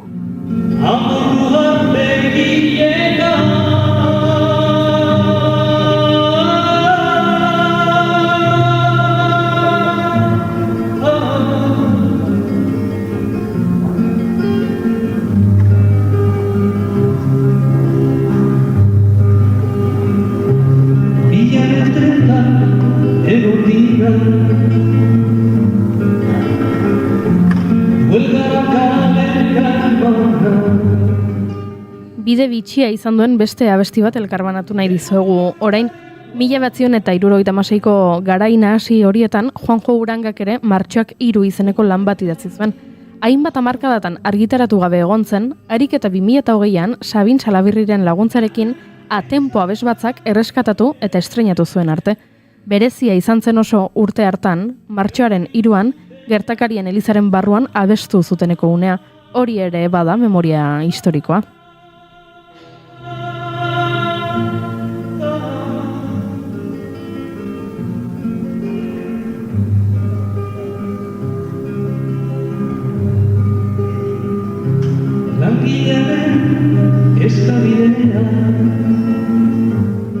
Baina adibide gehiago baditugu, urte batzuk beranduago, 1970an Koska taldeak Zaramagako boz argitaratu zuen. Elgoibarko taldeak bigarren LP argitaratu zuen urte hartan Biozkadak izenekoa eta bertan agertzen da abestia.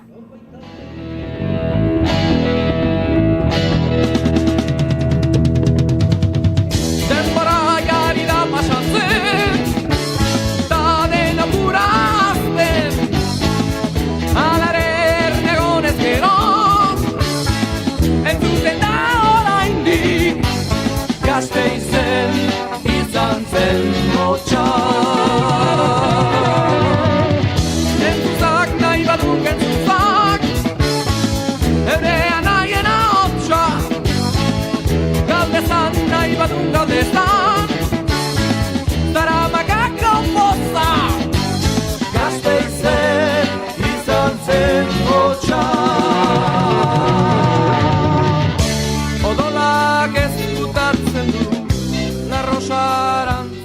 Laurogeiko hamarkada, Zaramarrok taldeak Gasteizko gaua abestia eskaini zion Sarraskiari, eta hamarkada batzuk beranduago iritsi ziren Kuraiarena, El Trono de Judasena, Zesatekena, Oliba Gorriena edo Eskabideanena, baina martxoak badu berezitasun bat.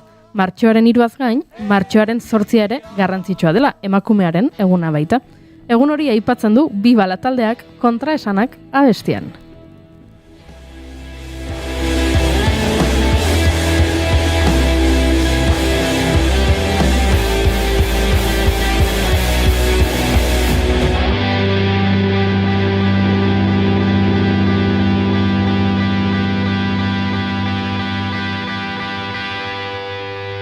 Somaliara eskoltekin doazen arrantzaleak, ertzaina eta laguna, erdalduna bertzaleak, liderrak agindu dezan egindako asambleak, iraultzaile da mutua, lokatzetan jeltzaleak, eizata zezenen kontra dauden aragi jaleak, bakegileak kartzelan, dauzkaten bakezaleak, lapurrak egazkinetan.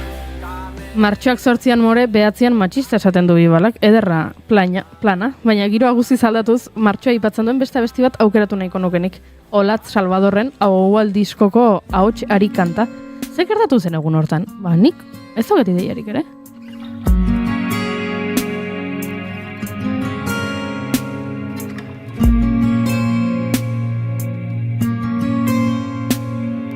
Gaur martxoak 18 eta portuak bibarku, noiz erori da sabaia, ta nola ez naiz ohartu, bizitzak eraman zaitu, zen eraman lekuraino, zerua ez dago argi, zerua ez dago laino, ahoalak nahi. Nik ere zagitza gertatu zen, baina badakit kantu hau kaleratu zuenetik, Olatz Salvadorri egun horretan zorion mezuak irizen zizkiola, eta berak ere elkar baratzen duela pozez, ez da nire urte betetzeguna, ez da auta beste, baina zuentzate garrantzitsu bada, pozez hartzen duela, eta izaten da.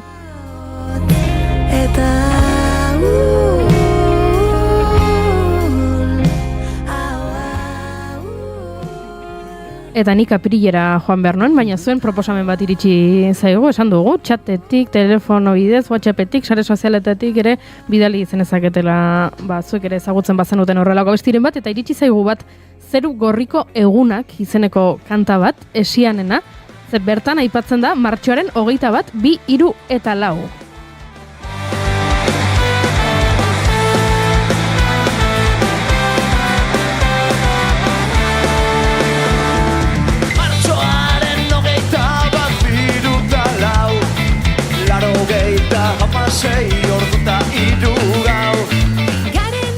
Zergatik data hori? Lezon ospatu zutelako egun horietan 2008ko gazte topagunea. Etorkizuna independentzia zen leheno nagusia eta milaka gazte elkartu ziren bertan.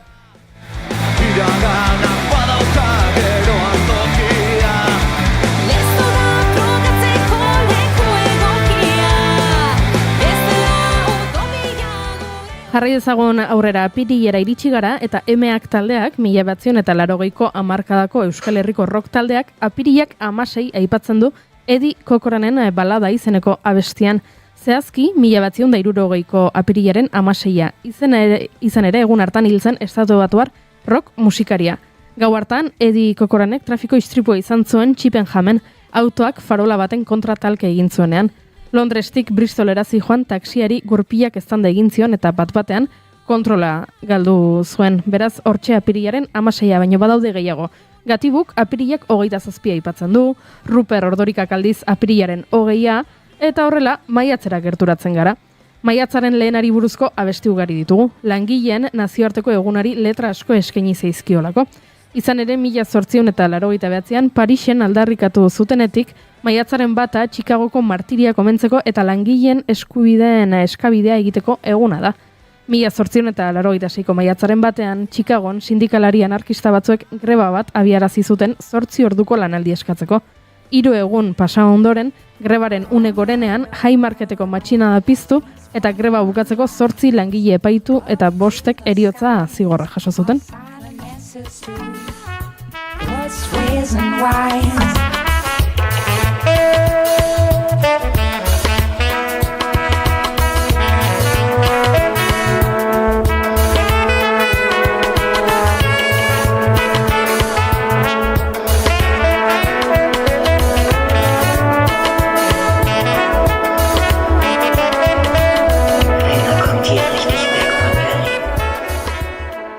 Eta noski langileen eguna garrantzitsua da, baina Euskal Herrian badugu maiatzan beste gertakari oso ospetsu bat.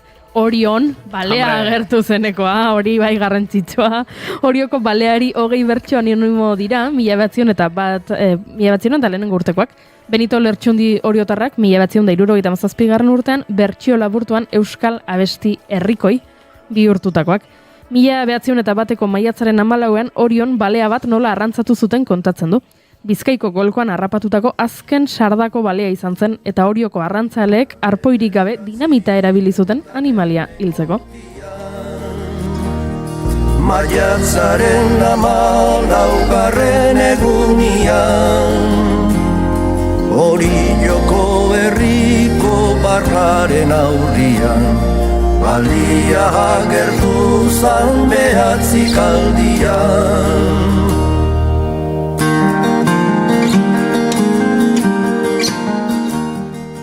Baina maiatzean jarraituta oskorrik badu, maiatzaren 11 aipatzen duen bat, maiatzaren 11an gertatu da urten, 1881 diote abesti batean. Baina zer gertatu zen egun hartan? Sakamantekas hil zutela. Juan Díaz de Garaio Ruiz de Argadoña izango itiz Sakamantekas edo Zurrumbon deitua, 19. mendeko serioko hiltzaile arabarra izan zen. 1870 eta 1879 bitartean, 13 eta 55 urte arteko 6 emakume bortxatu eta hil zituen. 1880an atxilotu zuten eta heriotza zigorra jarri zioten. Gasteizko Suta Sustegi Zaharreko presondegian garrotez hil zuten. Noiz? Oskorrik aipatzen duen datan.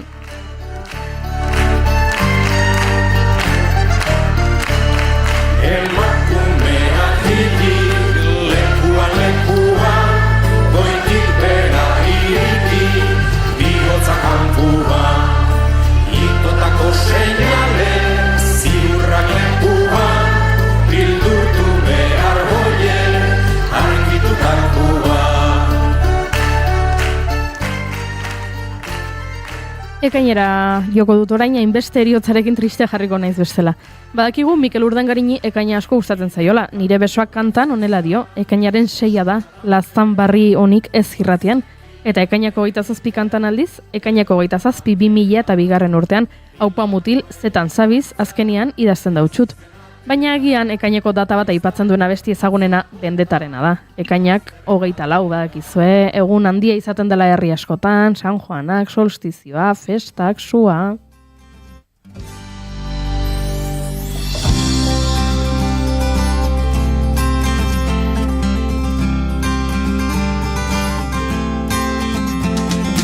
Ekainako 24 gabon, berrian zer berri, nure amalkoz usti, ta zeuena egin, idatzi soilez ez dut minau, inolan patzerik, ordelan taraman bezala, ezeak naramani.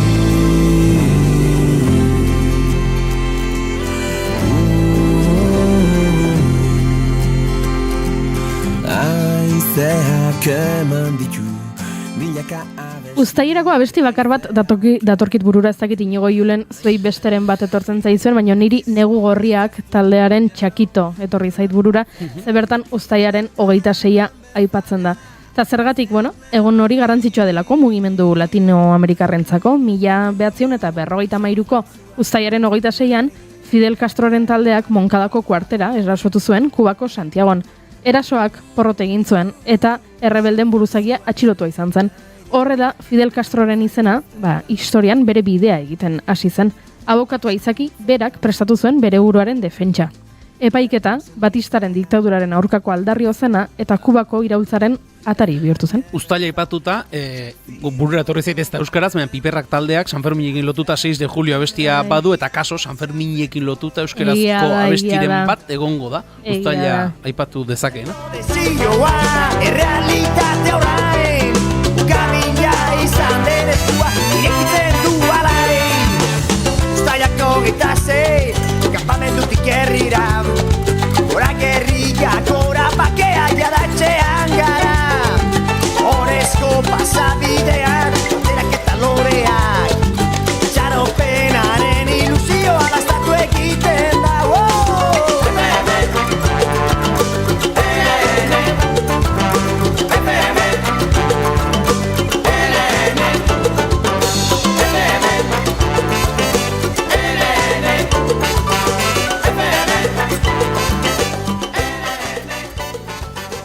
Eta abuztuan dagoeneko existitzen ez den lau itzal taldeko boluetan kantuan, Xabi Solanok abuztuaren 7. gaua aipatzen du. Baina urte guztia osatu behar dugu, beraz aurrera egingo dugu eta iraiera joko dut. Irailean, Dorre Bikien atentatuetan oinarritutako kanta asko ditugu. Hainbestetan entzun dugun galdera egiten digu Betagarrik. 2001ko iraiak 10 non nintzen orduan, edo Kaserna taldeak ere badu iraiak 11 izeneko bat. Hori bai, Kasernatarrek argi uzten dute New Yorkekoa baino lehenago izan zela La Moneda.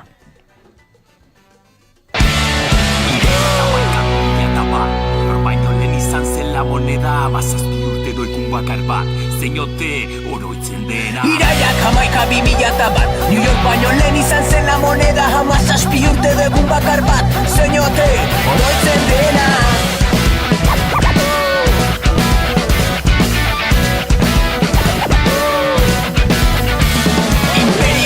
Jantzi du karetak, laun itxura eskuan eskopeta, kolonialismo, made in the USA, kesu denari.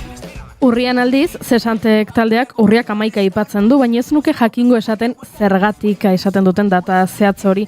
Bai aldiz, baldin bada taldeak zergatik aipatzen duen urriaren 12. Abestian ondo kontatzen duten bezala, egun hartan, 1982ko urriaren 12an, Kastillako erregeek bidalitako kolon mertzenarioak Amerika aurkitu omen zuen, baina guazen azaroarekin.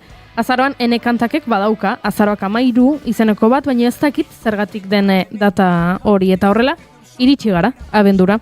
Hemen, abesti eder bat eskaini zion ibilbediko abeslariak Amari, eta berdan, abenduak 14, 19 barkatu aipatzen da, egun garrantzitsua amarentzat eta familiarentzat. Eta hildo berean, dolua erdigunean jarrita, Ruper Ordorikak honakoa dio kanta batean. Egun da, abenduaren lehena, 2008koa, gauza txikien erresumatik partitu da maixua. Nor da maixua eta zer gertatu zen 2008ko egun hartan, bada Mikel Laboa hiltzela. Euskal musikaren erreferentzia nagusi gisa goraipatua urte askoan bere bi lanbideak uztartzeko gai izan zen Laboa, musikariarena eta medikuarena. Medikuntza eta psikiatria ikasketak egin zituen Iruñan eta gero Donostian aritu zen mediku, baina baita artista politiko gisa ere. Bere azken emanaldia 2006ko udan izan zen, Bob Dylanen telonero gisa. Zurriolako hondartzan, lekua gainezka zegoela. Laboa 2008ko abenduan batean hiltzen. 74 urte zituen.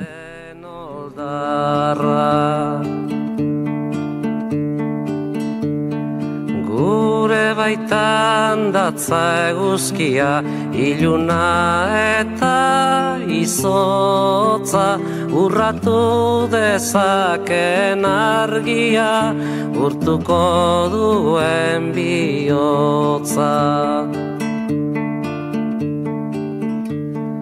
Bihotza bezain bero zabalik, besoak eta eskuak, gorririk ikus dezagun egia, argiz beterik burua.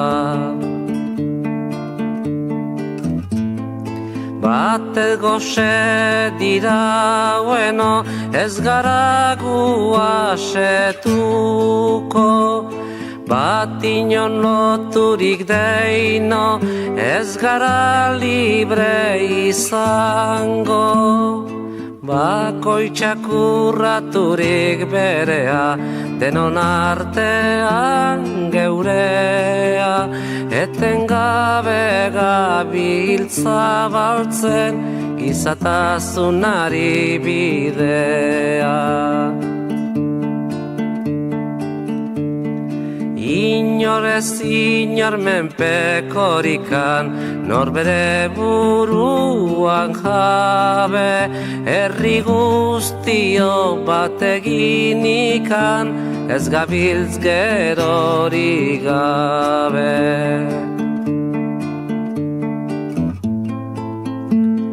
Batez goxe dira bueno, ez gara gu asetuko,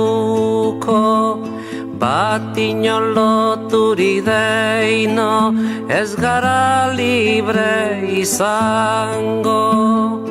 Eguzkiak urtzen du goian, ailurretako elurra, huarkada jauzten ibarrera, geldi gaitza den oldarra.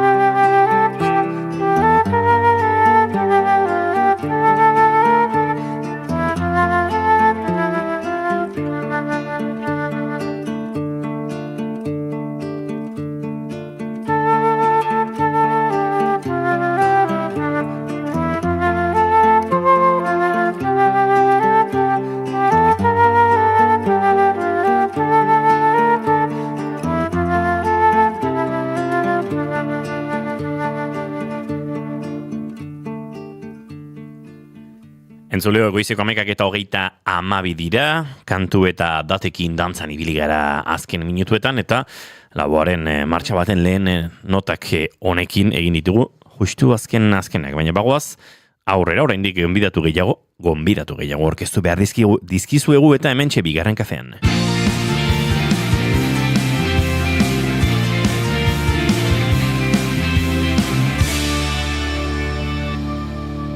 Bigarrenak ez direlako beti okerragoak, bigarren kafea.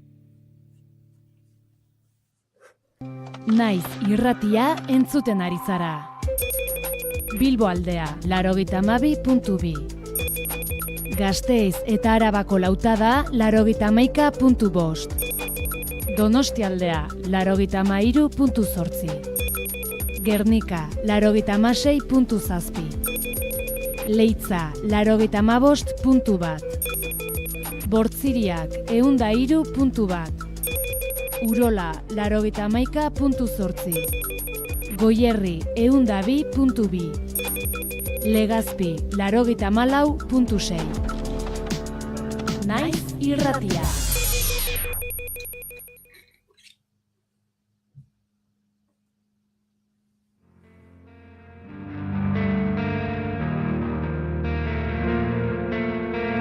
Malko guztiak kabitzen dira gure hilietan. Gezur guztiak kabitzen dira zuen egietan.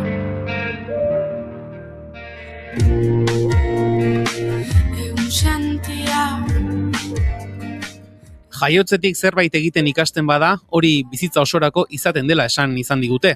Horrelako zerbait pentsatuko zuten agian, datozen minutuetan ezagutuko dugun ekimenaren sustatzaileek. Maiatzaren 7tik 17 bitartean egingo den Eusfera proiektuaren inguruan ariko gara. 0 eta 12 urte bitarteko haurren unibertsoa euskaldunagoa egiteko erronka du eta gurasoen parte hartze aktiboan oinarrituko da. Herriz herri antolatuko da eta egitasmoa hobeto ezagutzeko eta nola parte hartu daiteken jakiteko, Eusferaren eragile den Taupa mugimenduko Jon Zapata gonbidatu dugu bigarren kafera. Jon, egun honetan ongi etorri. Egunon. Zer moduz gara? Ondo esan beharko. Ondo.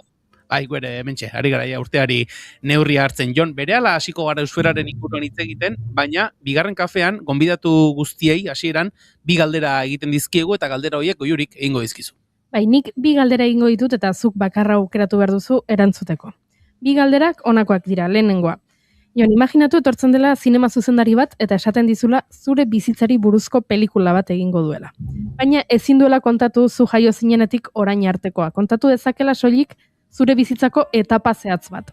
Galdera da, ea ze etapa aukeratuko zenuken, gero pelikula batean islatuta ikusteko. Hori da lehenengo galdera, eta hau bigarrena esan bezala aukeratu egin beharko duzu. Bigarrena da, ea nola irudikatzen duzun edo nola gustatuko litzaizuken behintzat izatea zure funerala, zure hileta. Beraz, hortxe bi galderak, pelikularena eta hiletarena, eta zuk aukeratu zein erantzun. Ez dakitzen egiten zaian erresagoa. Bigarrenaren alde ingo dut, eta nola gustatuko litzaiake? Labur, bakoitzak behar duena eginez, eta batez ere, sobran dirurik baldin badut, azkeneko ospakizun horretan gastatzen. Egira. Dotore. Neurrikoa. Tira, Jon, zure erantzun horren ostean, Eusferaren inguruan hitz egiten hasiko gara, esan dugu guk, maiatzaren 7tik 17 bitartean egingo dela ekimena bera, baina abenduan aurkezpena egin zenuten, zertan zabiltzate, pixkanaka motorrak berotzen? Bai, hori da, azkenean nazio mailako ekimenak diren kasuetan eta antolakuntza faseak luzetxoak izaten dira, honen kasuan gutxien ezala izango da, eta abenduan aurkeztu genuen batez ere, herriak ja mugiarazten hasteko edo esango genuke. Aipatu dugu, sarera orokor horretan, gure aurrentzat unibertso euskaldunagoa helburu duen ekimen bat dela, horrelakoetan zerbait antolatzen denean, ez dakit behar bat somatzen delako, gabeziaren bat ikusten delako izaten da, nondik dator Eusferaren sorkuntzaren ideia? Kasu honetan, kezka partekatu bat izan dugu oinarrian, ez? Hezkuntza eragile desberdinek, guraso elkartek, euskalgintza sozialak, instituzionalak eta bar, oinarrian edo erdigunen jartzen dugun kezka partekatu bat jarri dugu, ez? Izango litzateke azken finean, gure aurrek edo gaur egun aur gaztetxo diren horiek zenbateko aukera izango dituzten etorkizunen euskaraz egiteko eta gaur egundik zer egin dezakegun horri buelta emateko, ez? Kasu honetan, batez ere, kezka hori kokatuko genuke edo, gure inguruan, gure ingurune hori, gero eta erdaldunagoa dela somatze horretatik datorren kontu bat izango litzateke azkenean. Jon, aipatu dituzu, alde batetik gaur egungo egoera, bestetik etorkizunare aipatu duzu, biak aipatuko ditugu, lehenik eta behin, gaur egun, gaurko errealitatearen ikuspuntu honetatik ze argazki aterako zenuke? Zaiak izaten dira lako galderak ere, ze ikuspuntu ekarri dezakegu erdigunera. Kasu honetan igual aurretan pixkat zentratuta gehiago ez, ikusi dugu azkeneko urteetan batez ere bilakaera teknologikoaren bitartez eta ikusentzunezkoen sorkuntza masibo horren bitartez inguru hori batez ere erdalduntze fase batean edo ikusten dugula, ez? Ikusentzunezkoen mundu horretan kompetentzia askoz eta askoz zailagoa da, euskal produktuak sortzea ez da hain erresa kasu batzuetan, ez baitago hainbesteko aukerarik eta horrek batez ere aurren ingurune horretan eragin handia dauka. Baina, ez hori bakarrik, ez, azken finean ere, gurasoen hizkuntza praktikak nolakoak diren erdigunen jarri nahiko genuke kasu honetan ere, horrek azken finean aurrak modu batean bestean ezitzeko ideian oinarritzen delako, gehi hezkuntza arloan ikusi da, ez, azkeneko urteetan eta edo, aspaldi diagnosi partekatua izango litzateke hezkuntzak bakarrik ezin duela, ez, ume bat, aur bat edo jendarte oso bat euskaldun du. Orduan, zaila da diagnosi bakarra egitea, baina egia da, atzera pausuak izateko aukera dugula, naiz eta aukera asko ere baditugun, ez? Aurret asko eta asko ereduan matrikulatzeko aukera goten da, batez ere ikusten dugu ezagutzaren unibertsalizaziorako aukeraren bate hon daitekela, eta horiek izango lirateke balantzan jartzeko bi kontuak, ez? Bai, Jon, aipatzen zenituen, ez, eragile edo talde ezberdinak alde batetik gurasoak aipatzen zenituen, bestetik hor dago hezkuntza komunitatea bera ere, mundu digitala ere, gaur egun ezinbestean kontuan hartu beharreko eremua dena, zentzu horretan pentsatzen dut euskararen prestakuntza honetan garrantzitsu izango dela, ez, aipatu ditugun, ez dakit, esparru edo eremu hoietako bakoitzak bere realitatea islatzea eta nolabait ere oinarrizko abiapuntu bat jartzea nonekin eta zertanekin garbi identifikatzeko. Hori da, zalantzarik gabe, nik uste kasu honetan, elkarlanean aritzeak puntu positibo hori daukala, ez, bakoitzak beretik aurrera pausoak emateko aukera izango dugula. Hezkuntzak beretik, guk batez ere, fokoa jartzen dugu, eremu ez formal, aisialdi antolatu eta ez antolatu horretan batez ere, eta familia giro horretan eragiteko aukeran. Guraso elkarteek ziurrenik ere arlo horretan eragiteko aukera izango lukete, eta gero mundu digitalarena hor bestelako eragile batzuk badaude, baina baliabide asko sortuak daude dagoeneko, orduan horiek ere erdigunean jartzea izango litzateke intentzia. Ez hainbeste dena berria sortzea, baizik eta dagoen hori biltzea eta horri atera bide polit bat ematea.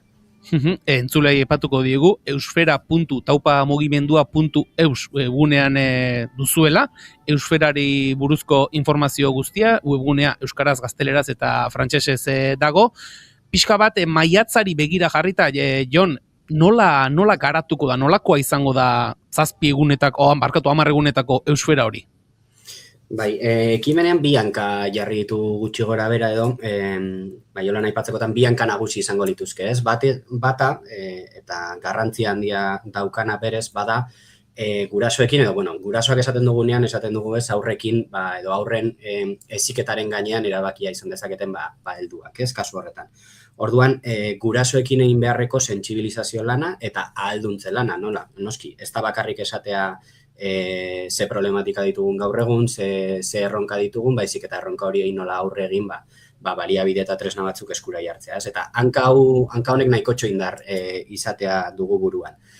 Hau batez ere, dagoeneko abiatua dugu eta sortzen ari gara baliabide desberdinak eta orduan maiatzaren 7 bitarte, eta noski maiatzaren 7tik aurrera, baliabide horien sozializazioan eta edapenean ibiliko gara. Eta gero beste hanka izango litzateke ja igual, maiatzaren 7tik 17 gauzatzekoa gehien bat, ez? Kasu honetan, tokian tokiko antolakuntza egonen denez eta helburua izango litzateke herri mailako elkargune desberdinak sortzea, non familia desberdinak elkartuko diren, eta aurrekin harreman hori duten helduek ere parte hartzeko aukera izango duten. Azken finean ez da izango zeo zer berri, baina bai propio honetarako antolatzen diren ekintza batzuk, non proposamena izango da, noski, hizkuntza irizpide batzuen gainean egitea, hizkuntza erdigunean jartzen duten ekintzak egitea. Hau da, ez da inbeste antzerki bat ikustea, baizik eta gehiago txango bat egitea, non elkarrekin egon gaitezken eta kontu horiek.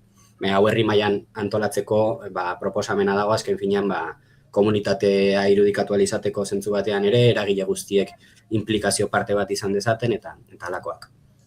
Eta herrietara fokalizatze hori edo, esan edut, herri bakoitzak bere antolatzearen autu hori edo, zer da akaso, esan edut, egon litezkelako, puntu orokorrak edo nonekin puntu orokor batzuk egon litezke, baina tokian tokira egokitutakoa izateak eraginkortasun handiagoa bilatzen du? Zalantzarik gabe, bai. Hemen aldagai asko sartzen dira jokoan, eta lurraldetasunak gurean gutxien ez daupan eragin handia daukan kontuetako bat izaten da. Ez bakarrik errealitate soziolinguistikoen aldetik, baizik eta aukeren aldetik, ez? Esango dugu, Marzilan edo ez dakit alako herriren batean, adibidez ez dago aukera zuzenean D ereduan matrikulatzeko, orduan ezin duzu berdina planteatu askoitin eta alako lekuetan. Guk egiten duguna normalean izaten da, aterki orokor bat irudikatu malgutasun puntu handi batekin, ez esango genuke. Eta horregatik izaten da garrantzitsua batez ere tokian tokiko horretara moldatzeko aukera ustea. Noski, gu ez gara, ez dakit nola esan, ez dugu tokian tokiko errealitatea inbeste ezagutzen, eta alde horretatik esango dugu herrikoek ezagutzen dutela edo duzuela ez, inor baino hobeki tokiko errealitatea. Orduan, helburu orokor batzuk finkatzen ditugu, proposamen orokor batzuk egiten ditugu, baina gero azken finean tokian tokiko errealitatera moldatzearen ideia horren atzean dagoena hori da, ez? Benetako efektiboa izan dadin aldaketatxo horiek implantatzea edo. Eta demagun, Jon, nik nire herrian antolatu nahi dudala, ez dakit, izena eman aurretik ezinbestekoa den taldetxo antolatu bat egote edo aipatu ditugun, ez dakit, hezkuntza komunitatea, gurasoen komunitate hori, nolabait ere elkar harremanduta izatea lehenago, edo nola eman dezakete izena herri bezala? Bai, guretzako ideala, edo ideal moduan ikusten duguna izango litzateke herri mailako eragile desberdinen implikazioa, edo herri mailako euskaltzale desberdinak, guraso elkarteak, hezkuntza arloan lanean ari diren ikastetxe desberdinak, euskara elkartean nola ez, eta halako eragile desberdinek osatutako taldetxo bat edo batzorde bat osatzea. Hau idealetako bat izango litzateke, efektiboagoa izaten oidelako batez ere, baina ez da ezinbestekoa, noski, guraso elkartea bakarrik baldin badago herri horretan, guraso elkarteak hartzen badu hau aurrera eramateko ardura, perfecto. Ez baldin badago guraso elkartea eta baldin badago, hau tokian tokiko errealitatera ere moldatzeko kontua izango litzateke.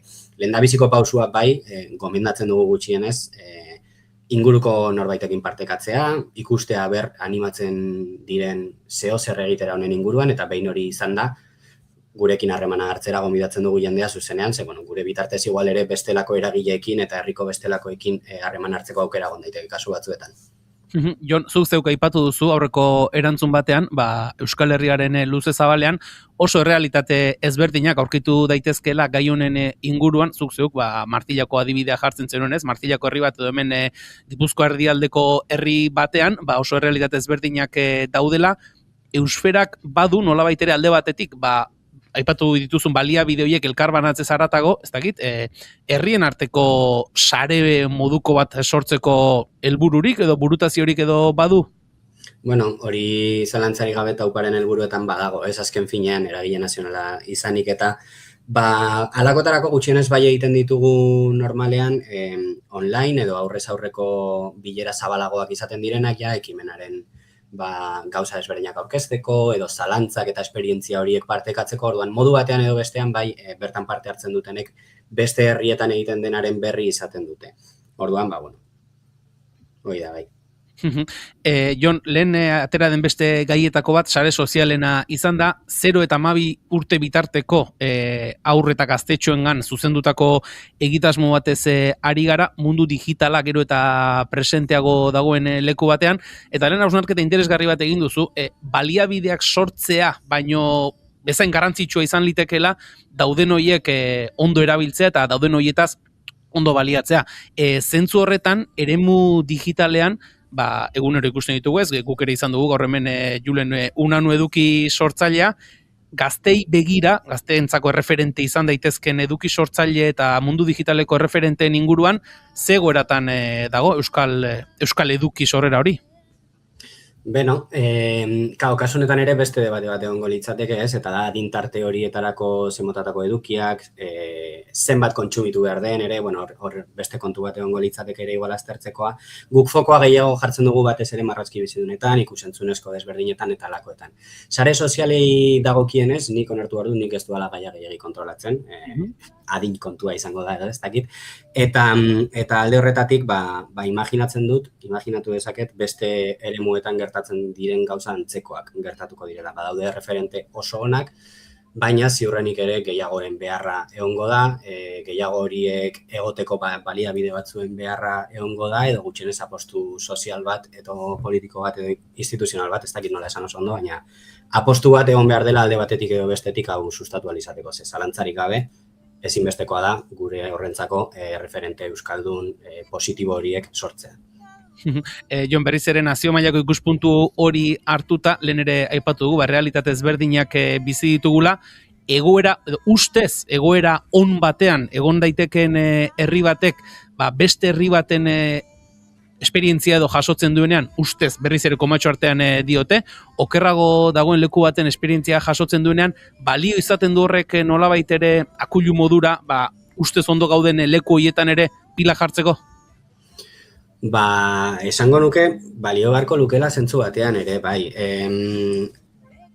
Egoera oso diferenteak dira eta nez hau sartzen esatera egunean baliagarriak diren, ez diren, kasuan behiratu beharko genuke, ez?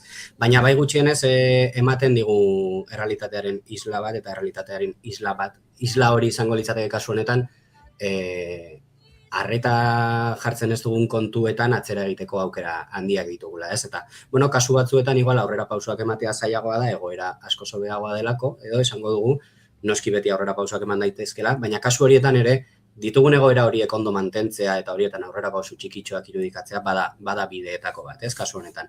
Eta orduan behiratzen dugunean, igual egoera desberdinak dituzten herrietan, isla hori edo hori sortzeko aukera egon daiteke.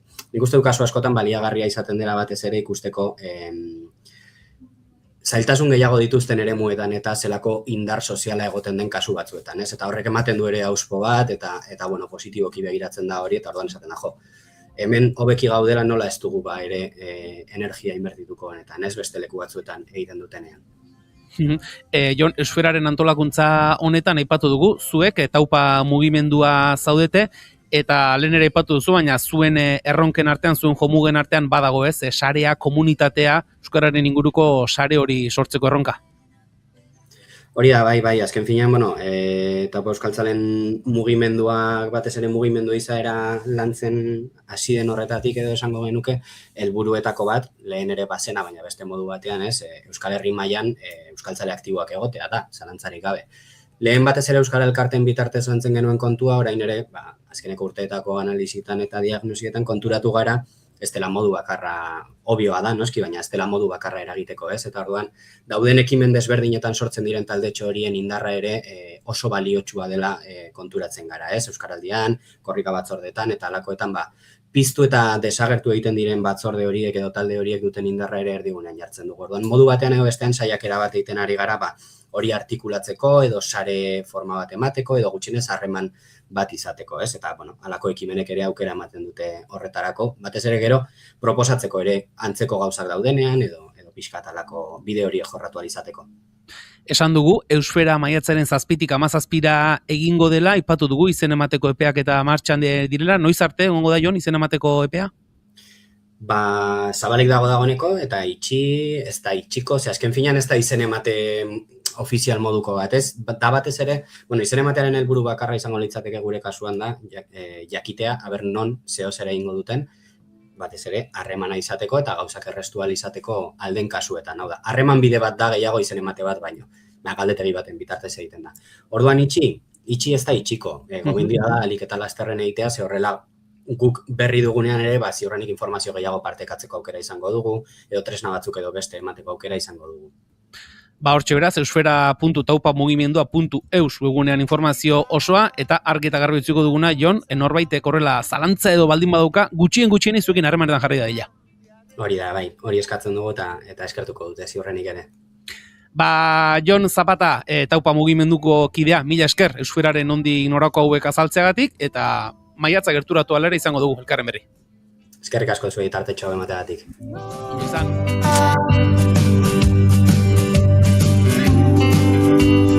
Egun eta gau ezer ezarekin urtzera noan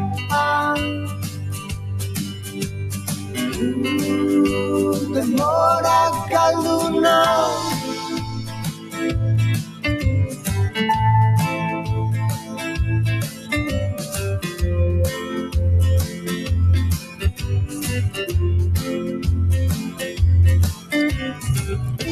Aitzetara itxasargi lagune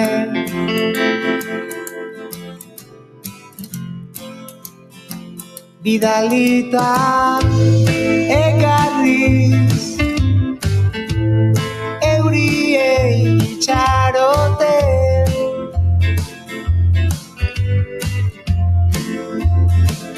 eserita nekatu honen hibernazioa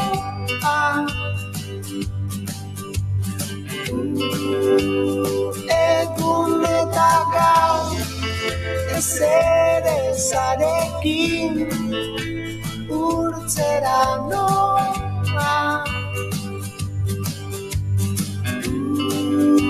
denbora galdu nau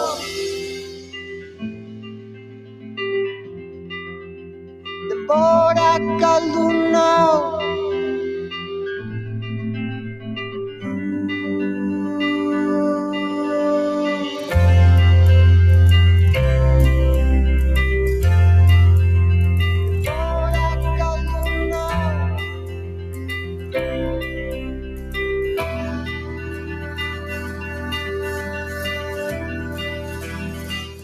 Goizeko 11:40 minutu, azken txampan, azken kilometroan, azken zuzengunean murgiltzen ari gara mentxe bigarren kafean zuekin entzuleok, baina oraindik Goiurik dio ez baduela zer kontatu nahi duen eta zer elkarbanatu nahi duen zuekin. Bitxia iruditu zaidalako Mexikon gertatzen ari den zerbait. Pasaden astean, entzulei kontatu genien, Inigo ez dakit gogoan duzun, Danimarkan zerbait gertatu dela. Kendu egin dituzela, zer? Gogoan duzu? Bai, postontziak. Postontziak kendu egin dituzte Danimarkan, jada inork ez duelako posta zerbitzua erabiltzen, eta orduan erabaki dute, jada postontzi gorri horiek ez zirela existituko, eta enkantean saldu dituzte, jendeak etxean edukitzeko, nostalgikoenek zerbait eduki dezaten, posta garai horietatik. Orain, hildo beretik Mexikora jo dut, ze Mexikon gauza bitxi bat gertatzen ari da. Danimarkan postontziak kendu dituzte, eta Euskal Herrian ezagitu hartuko zineten, geroz eta kabina telefoniko gutxigo daudela. Kentzen ari direla, jada kendu dituztela gehienak, eta orain, zuk zure herrian nahiko bazenu, agian etortzen zaizu oroitzapenen bat esan ez, hanko plazan bazegoen, jada ez da egongo. Ezagutu ditugu adibideak, horrei buelta ematekoak, ez alegian adibidez, Julen, antxe zesango nuke galeria edo... Argazkien erakusketatxoa jartzen dituzte. Kabinan hori da, beste erabilera batzuk bilatu dira kabina telefonikoentzako, Mexikon kontrakoa gertatzen ari da. Kabina telefoniko gehiago jartzen hasi dira. Zer dela eta? Kontua da, CFE Telekomunikaziones enpresak iragarri duela, eundaka eta eundaka kabina jarriko dituela. Zehazki, oraino, urrengo hilabetetan, 848 kabina jarriko dituztela, Veracruz, Oaxaca eta Chiapas inguruan. Bere abisatu zuten aurretik bere asmoa bazela, geroz eta gehiago jartzea, eta jendeak ez zuen ulertu, ze 2026an gaude, smartphoneak bihurtu dira, gure sakelen jabe, esan dezakegu, eta adibidez, Euskal Herrian gertatu dena da, baina da, inorketzuela telefono hoien beharra. CFE enpresak esan du, konturatu direla, belaunaldien artean sekulako arrakala dagoela, eta gaztek, mugikorrak dituztela, baina oraindik helduek ezetz, eta kabinak kentzearen kontu hau, beste munduko beste lekuetan egiten den kontu hau, badela, gure helduentzako kaltegarria den zerbait, eta arrakala hori txikitzeko eta gutxitzeko asmotan, erabaki dutela gehiago jartzea, eta nahi dutela, arrakala belaunaldi arteko eta baita digital hori ze egia da esaten dute, Mexikoko zonalde batzutan, oraindik ere, ez dakit nola esan, kobertura edo estaldura ez dela hain ondo iristen, eta herri askok oraindik ere badutela telefono finko baten behar hori beste herrialdeko beste zonalde batzuekin komunikatzeko.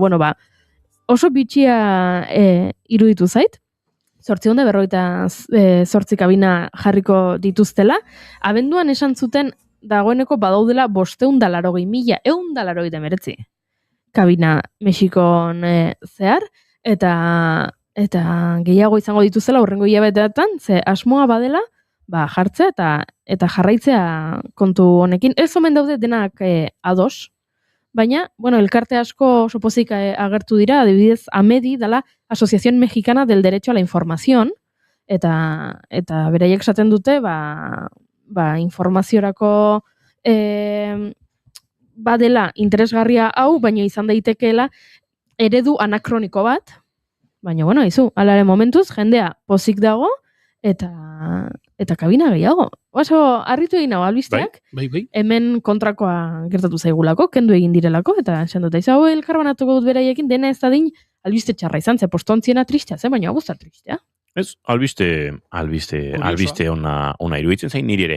Aizu, bagurta horretik, Unai Urretxori galderat egin diogu, Hego Korea eta urte betetze ospakizunen inguruan, eta Urretxok erantzun egin digu oraintxe, beraz, agurta horretik entzungo dugu, ea Korearrek ospatzen dituzten urte betetze egunak dagozkin egunetan urtarriaren batean edo ze demontre. Apa, Inigo eta dagun guztixo urte berrion, ez dakit izan diken ondion urte berrixa, baina, esango, espero danok ondo egotie, men Koreatibe dana ondo, eta, zuen galdera aurre ingotzat, hemen urte berrixe ospatzen da, gainera, badagizu hemengo, Ego Korean estatu batuetako influentzia ondia dauela, orduan, itxindabe un poco alo yanki, azkenean 10 segunduak kontatzen dituzte, eta udaletxe guztixetan, goten da kontaketan muruko bat, telebistan ere, eta agentziak ospatzen da urte berrixa hemen, gabonak iztenten dira proa sozuoak, baina eta guk etxien lo ospatuko ben, oien. Baina, horrengo egunen ingaben bazkera proa berexixea, eta, ondo pasago ben. Eta, espero zi ondo paso zuzuela, eta ez noiz joango nazen Euskal Herrira?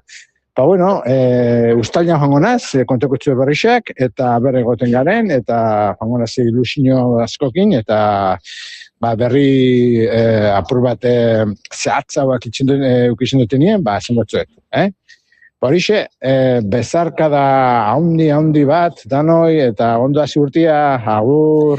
Hemen Unai Urretxoren mezua Hego Koreatik, uste dute urtebetetzearen inguruko galdera ez digula oso ondo ulertu, baina biharko insistituko dugu entzuleok zuek lasai, behintzat badakigu Gabonen ospakizun giroan nolako izan den bertan. Guk agurtzeko ordua dugu, Julen Goikoetxe Orbegozo datorren aster arte, Goiuri Zeizaran diazu bihar arte, eta zuek entzuleok plazer baduzu egu bihar goizeko 10:05 hemen izango gara orain, informazioaren txanda. Naiz, irratian agur!